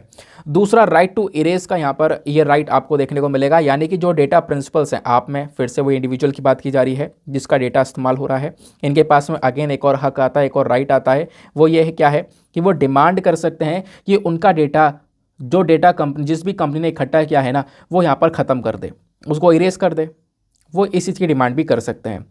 फिर आता है यहाँ पर एक और पर्टिकुलर राइट है, वो है right to nominate. Right to nominate क्या बोलता है कि जो डेटा प्रिंसिपल्स हैं, यानी अगेन इंडिविजुअल की बात की जा रही है जिसका डेटा कलेक्ट किया जा रहा है, तो इनके पास में अगेन एक राइट और आ जाता है, वो है right to nominate an individual. मान लो यहाँ पर एक व्यक्ति है जिसकी मृत्यु हो रही है, जिसकी मृत्यु हो चुकी है, या फिर वो इनकेपेबल है, आगे वो अपने डेटा को हैंडल नहीं कर सकता, तो वो क्या करेगा, वो एक दूसरे इंडिविजुअल को नॉमिनेट कर देगा कि अब मेरे डेटा को लेकर जो भी काम है वो ये देखेगा, इससे पूछ लेना जो भी मेरे बारे में पूछना होगा। तो राइट टू नॉमिनेट करने का मतलब आप किसी एक व्यक्ति को नॉमिनेट भी कर सकते हो, किसी एक इंडिविजुअल को नॉमिनेट कर सकते हो अपने डेटा के मामले में। तो ये वाला चीज़ भी यहाँ पर ऐड करी गई है। फिर बात आती है यहाँ पर एक डेटा प्रोटेक्शन बोर्ड के बारे में। तो ये जो बिल है ना, ये अगेन यहाँ पर एक चीज़ का और एक चीज़ को लेकर और प्रपोज करता है, वो यहाँ पर है to set up a data protection board. Data protection board यहाँ पर बनाया जाएगा, और वो डेटा प्रोटेक्शन बोर्ड क्या करेगा, जो है बिल के अकॉर्डिंग चलने वाला है। मान लो यहाँ पर आप कह सकते हो कि कोई डेटा कंपनी है और डेटा कंपनी के साइड से आपके पास में, यानी आपका जो डेटा है ना वो एक कंपनी ने इस्तेमाल किया, आप यहाँ पे उससे बात करने की कोशिश कर रहे हो, तो वो यहाँ पर कंपनी कोई रिस्पॉन्स नहीं दे रही है, तो आप यहाँ पे एक कंप्लेंट फाइल कर सकते हो उस डेटा प्रोटेक्शन बोर्ड के अंदर। ये आपको यहाँ पर एक प्रोटेक्शन प्रोवाइड करवाएगा, ठीक है ना। फिर यहाँ पर एक और चीज़ ऐड करी गई है, वो है क्रॉस बॉर्डर डेटा ट्रांसफ़र। यानी ये जो बिल है ना, ये एक चीज़ को और अलाउ करता है, यह बिल अलाउ करता है कि आपका जो डेटा है ना वो ट्रांसफ़र हो सकता है, ठीक है ना। आप क्रॉस बॉर्डर ट्रांसफ़र कर सकते हो, यानी एक पर्टिकुलर कंट्री से दूसरे पर्टिकुलर कंट्री में डेटा ट्रांसफ़र हो सकता है, बट शर्त यह है कि दूसरे कंट्री के अंदर उस डेटा को एक प्रोटेक्शन मिलनी चाहिए, है ना। तो एक प्रोटेक्शन मिलनी चाहिए, कुछ ही कंट्रीज़ के अंदर यहाँ पर डेटा प्रोवाइड करवाया जाएगा, बट उनके पास में यहाँ पर एक सूटेबल सिक्योरिटी होनी चाहिए। दूसरा यहाँ पर यह है कि जो सरकार है ना, वो हमारी सरकार इंडियंस का डेटा वहाँ से एक्सेस कर सकती है, ठीक है ना। उस कंट्री से जो हमारी गवर्नमेंट है वो इंडियंस का डेटा वहाँ से एक्सेस भी कर सकती है। तो क्रॉस बॉर्डर डेटा ट्रांसफ़र का कॉन्सेप्ट भी आपको यहाँ पर देखने को मिलेगा, यानी आप दूसरे देश में भी डेटा को स्टोर कर सकते हो, क्रॉस बॉर्डर स्टोरेज कर सकते हो, बट वहाँ पे डेटा आपका सिक्योर होना चाहिए, ये एक शर्त है। सरकार वहाँ से डेटा निकाल भी सकती है, एक्सेस भी कर सकती है, खासकर इंडियंस का डेटा, क्योंकि ऑब्वियस सी बात है वहाँ के लोगों का डेटा वहीं का हो गया, इंडियंस का डेटा हम एक्सेस कर सकते हैं, हम यहाँ पर केवल इंडियंस डेटा की बात कर रहे हैं, तो सरकार उसको एक्सेस भी कर सकती है। फिर यहाँ पर मेंशन किया गया फाइनेंशियल पेनल्टीज़ के बारे में, यानी कि जो डेटा कंपनी है, अगर मान लो यहाँ पर इन्होंने गलत इस्तेमाल कर लिया, डेटा का ब्रीच कर दिया, है ना, तो इससे यहाँ पर क्या होगा, इससे यहाँ पर उन कंपनीज़ के ऊपर पेनल्टी भी लगाई जा सकती है, लगभग 50 करोड़ से लेकर 500 करोड़ तक की पेनल्टी चार्ज की जा सकती है।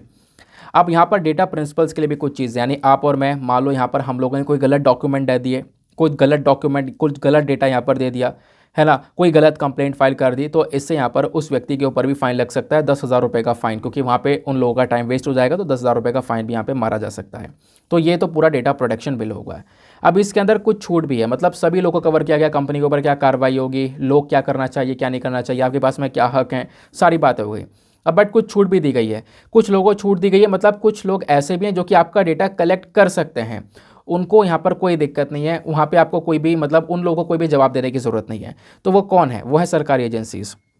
तो हमारी सरकार ने क्या किया है, कुछ एजेंसीज़ को यहाँ पर एम्पावर किया, कुछ एजेंसीज़ को यहाँ पर छूट दी है कि वो एजेंसीज़ कहीं ना कहीं आपका डेटा कलेक्ट कर सकती हैं, ठीक है ना। हमारी देश की सॉवरेनिटी, इंटीग्रिटी, सिक्योरिटी, हमारे देश के फ्रेंडली रिलेशंस को प्रोटेक्शन देने के लिए उस डेटा का सही उपयोग करके या फिर उस डेटा का इस्तेमाल कर सकते हैं हम लोग। तो मतलब सरकार की कुछ सरकारी एजेंसीज़ हैं जिसको यहाँ पर हटाया गया है, इस बिल के अंदर कवर नहीं किया गया है, वो आपके डेटा का यूज़ कर सकती हैं। ऐसा पिछले वाले बिल में भी था और अब की बार भी यहाँ पर देखने को मिल रहा है, ठीक है ना। सरकारी एजेंसीज यूज़ कर सकती हैं, बाकी कोई यूज़ कर नहीं सकता है, ये बात क्लियर हो गई। अब बात ये आती है कि जो ये digital personal data protection bill है, इसका इंपॉर्टेंस क्या है, ये इतना इंपॉर्टेंट होता क्यों है। ये इसलिए भी इंपॉर्टेंट है क्योंकि देखो आज के समय पर जो डेटा है ना वो बहुत ज़्यादा जनरेट हो रहा है। जैसे जैसे यहाँ पर चीज़ें डिजिटाइज हो चुकी हैं, ढेर सारा डेटा जनरेट होता हुआ नज़र आ रहा है। लेकिन इस बार का डेटा बिल जो है ना, ये पिछले वाले से कैसे अलग है, तो यहाँ पर आपको एक पॉइंट ये देखने को मिल जाता है। इस बार यहाँ पर है विड्रॉ कंसेंट। विड्रॉ कंसेंट का मतलब यहाँ पर यह है कि आप क्या कर सकते हो कि आपने अप्रूवल दिया पहले, तो अगर आपकी मतलब जो भी कंपनी है ना जो आपका डेटा ले रही है वो आपके अप्रूवल से ले रही है, आपने यहाँ पे कंसेंट दिया कि ठीक है यहाँ पर आप इस्तेमाल कर लो, है ना, तो आपका अप्रूवल था, आपका कंसेंट था। लेकिन यहाँ पे एक चीज़ ये भी है कि आप उस कंसेंट को विड्रॉ कर सकते हो, आप उस कंसेंट को वापस से ले सकते हो कि नहीं यार मुझे यहाँ पर अपना डेटा नहीं देना है, तो वो चीज़ आपको यहाँ पर देखने को मिलेगी, आप उस कंसेंट को विड्रॉ कर पाओगे। तो ये एक नया कॉन्सेप्ट आपको देखने को मिल रहा है इस बिल के अंदर, जो कि पुराने वाले में नहीं था। ये बात आपको क्लियर हो गई। और पहले वाले बिल के अंदर डेटा लोकलाइजेशन के ऊपर पूरा फोकस किया गया था, यानी कि हम डेटा को अपने देश से बाहर निकलने ही नहीं देंगे। लेकिन अब की बार डेटा लोकलाइजेशन के ऊपर ज़्यादा कुछ खास काम किया नहीं गई है, एकदम नरम हाथ रखा गया है ना।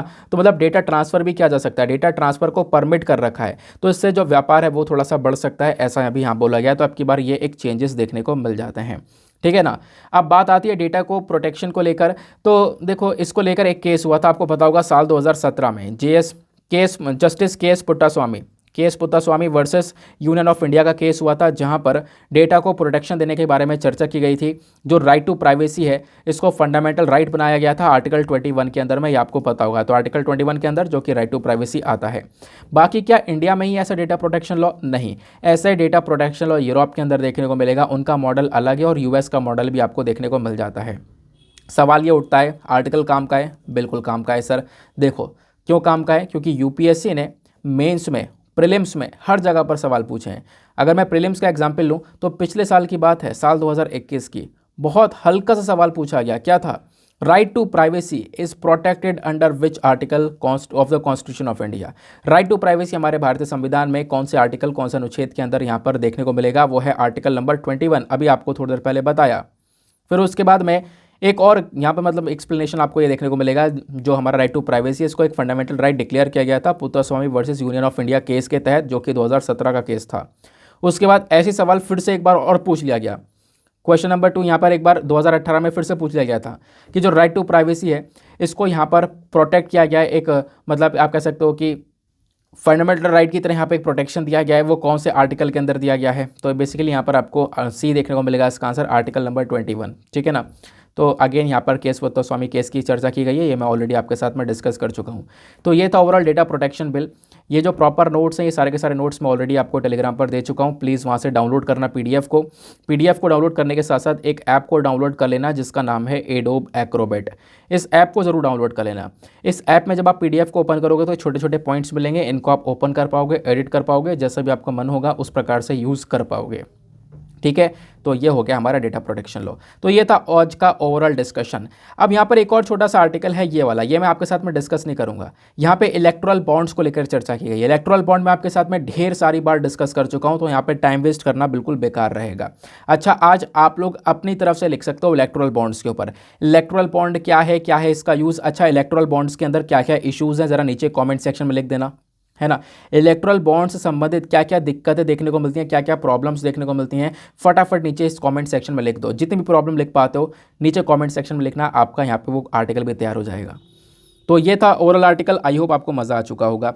अब मैंने आपसे बोला था कि वीडियो के लास्ट में आपसे यहाँ पर कुछ प्रश्न पूछे जा रहे हैं, वो प्रश्न मैं आपको बता देता हूँ, जो कि मैंने आपसे कल बोला था एक टेस्ट लिया जाएगा। तो टेस्ट में यहाँ पर सबसे पहली मतलब कल अगर आपने वीडियो अच्छे से देखा है तो इन क्वेश्चंस को आप अटेम्प्ट कर पाओगे, ठीक है ना।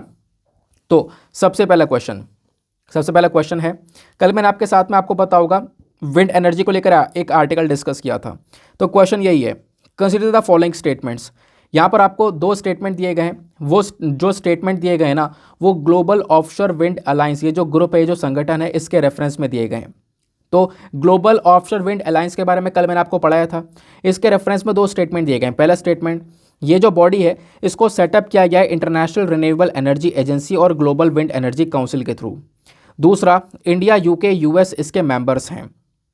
अब नीचे ऑप्शन यहाँ पर दिए गए हैं, बताओ यहाँ पर दोनों स्टेटमेंट में से कौन सा स्टेटमेंट सही है। Option number A 1 only, option number B 2 only, option number C दोनों करेक्ट हैं, या फिर ऑप्शन नंबर डी दोनों में से कोई सा भी सही नहीं है। इसका आंसर दो, इसका आंसर मैं आप लोगों को कल दूंगा, ठीक है ना। वैसे इसका आंसर मैंने नीचे लिख रखा है, पीडीएफ में मिल जाएगा, बट इसका आंसर खुद देने की ट्राई करना, आपने अगर कल पढ़ा है तो आप दे पाओगे। फिर आता है क्वेश्चन नंबर 2। क्वेश्चन नंबर 2 क्या है, consider the following statements regarding anti microbial resistance. Anti microbial resistance कल मैंने आपको पढ़ाया था, तो एंटी माइक्रोबियल रेजिस्टेंस के रेफरेंस में यहाँ पर आपको दो स्टेटमेंट्स दिए गए हैं। पहला, जो मिसयूज़ होता है एंटी माइक्रोबियल्स का मेडिसिन के अंदर, यानी जो एंटीबायोटिक्स होती है ना, इसका जो मिसयूज़ होता है मेडिसिन के अंदर, और एक इनअप्रोप्रिएट तरीका होता है एग्रीकल्चर के अंदर इस्तेमाल करने का, तो ये कहीं ना कहीं कारण बन जाते हैं एंटी माइक्रोबियल रेजिस्टेंस के। यानी जो एंटी माइक्रोबियल रेजिस्टेंस है वो फैलता कैसे है, जब आप यहाँ पर एंटीबायोटिक्स का बहुत गलत इस्तेमाल करते हो मेडिसिन के अंदर में। दूसरा यहाँ पर स्टेटमेंट है वर्ल्ड हेल्थ ऑर्गेनाइजेशन, दूसरा स्टेटमेंट यहाँ पर है कि वर्ल्ड हेल्थ ऑर्गेनाइजेशन के अकॉर्डिंग बात करें तो एंटी माइक्रोबियल रेजिस्टेंस दुनिया में जो टॉप 10 खतरे हैं ना, दुनिया में जो टॉप 10 बीमारियाँ देखने को मिलती हैं उसमें से एक है। और पहला स्टेटमेंट बोलता है कि जो एंटी माइक्रोबियल्स का मिसयूज़ हो रहा है मेडिसिन के अंदर में, और एक इनअप्रोप्रिएट यूज़ करा जा रहा है, गलत तरीके से यूज़ किया जा रहा है एग्रीकल्चर के अंदर, यही कारण बन जाता है हमारे एंटी माइक्रोबियल रेजिस्टेंस के बढ़ावे में। तो बताओ इसका आंसर क्या होना चाहिए। Option number A 1 only, option number B 2 only, option number C both 1 and 2, या फिर ऑप्शन नंबर डी नीदर 1 नर 2। बताओ, नीचे आंसर है, वैसे आप लोग खुद से ट्राई करना।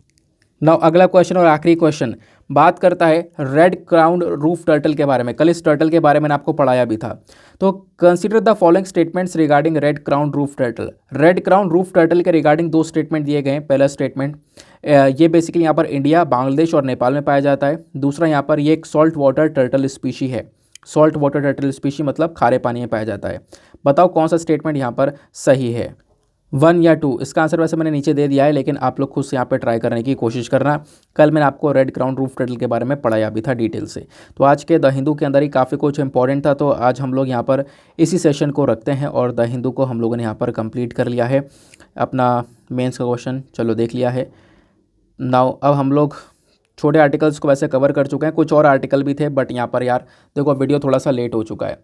आप लोग यहाँ पे मुझसे बोल रहे थे कि वीडियो जो है वो 7:30 तक अपलोड कर दो। देखो यार, होता ही है, क्वालिटी कंटेंट में थोड़ा सा टाइम लगता है। अब ऐसा नहीं कि मैं खाली न्यूज़ आर्टिकल पढ़ाना है। अगर आप लोग कहो तो यहाँ पे कोई बैकग्राउंड इन्फॉर्मेशन बिना ऐड करे, है ना, कुछ यहाँ पे प्रीवियस क्वेश्चन बिना ऐड करे तो अपलोड कर दिया जा सकता है। तो फिर 6:30 बजे तक अपलोड कर दिया जा सकता है, लेकिन फिर वैसा कोई फ़ायदा नहीं है ना, वैसे मज़ा नहीं आएगा, कुछ काम की चीज़ मिलेंगी नहीं, तो कुछ फ़ायदा होगा नहीं। तो इस वजह से यहाँ पर आप लोग थोड़ा सा वेट कर लिया करो। 7:50 या 8 बजे तक यहाँ पर वीडियो अपलोड हो जाता है। इस समय तक यहाँ पे वीडियो अपलोड हो जाया करेगा, ठीक है ना। चलो मिलते हैं आप लोगों से अगले वीडियो में। आज के लिए bye bye, have a nice day, thank you and जय हिंद। अच्छा एक सेकेंड, पहले हम लोग यहाँ पे अपना प्रीलिम्स वाला सवाल भी देख लेते हैं। तो कौन सी बॉडी है जो कि एटीएम्स को लिंक करके रखती है भारत के अंदर, तो इसका option number C is the correct answer, national payments corporation of India, यानी कि एनपीसीआई यहाँ पर सभी एटीएम्स को लिंक करके रखती है। मिलते हैं आपसे अगले वीडियो में। आज के लिए bye bye, have a nice day, thank you and जय हिंद।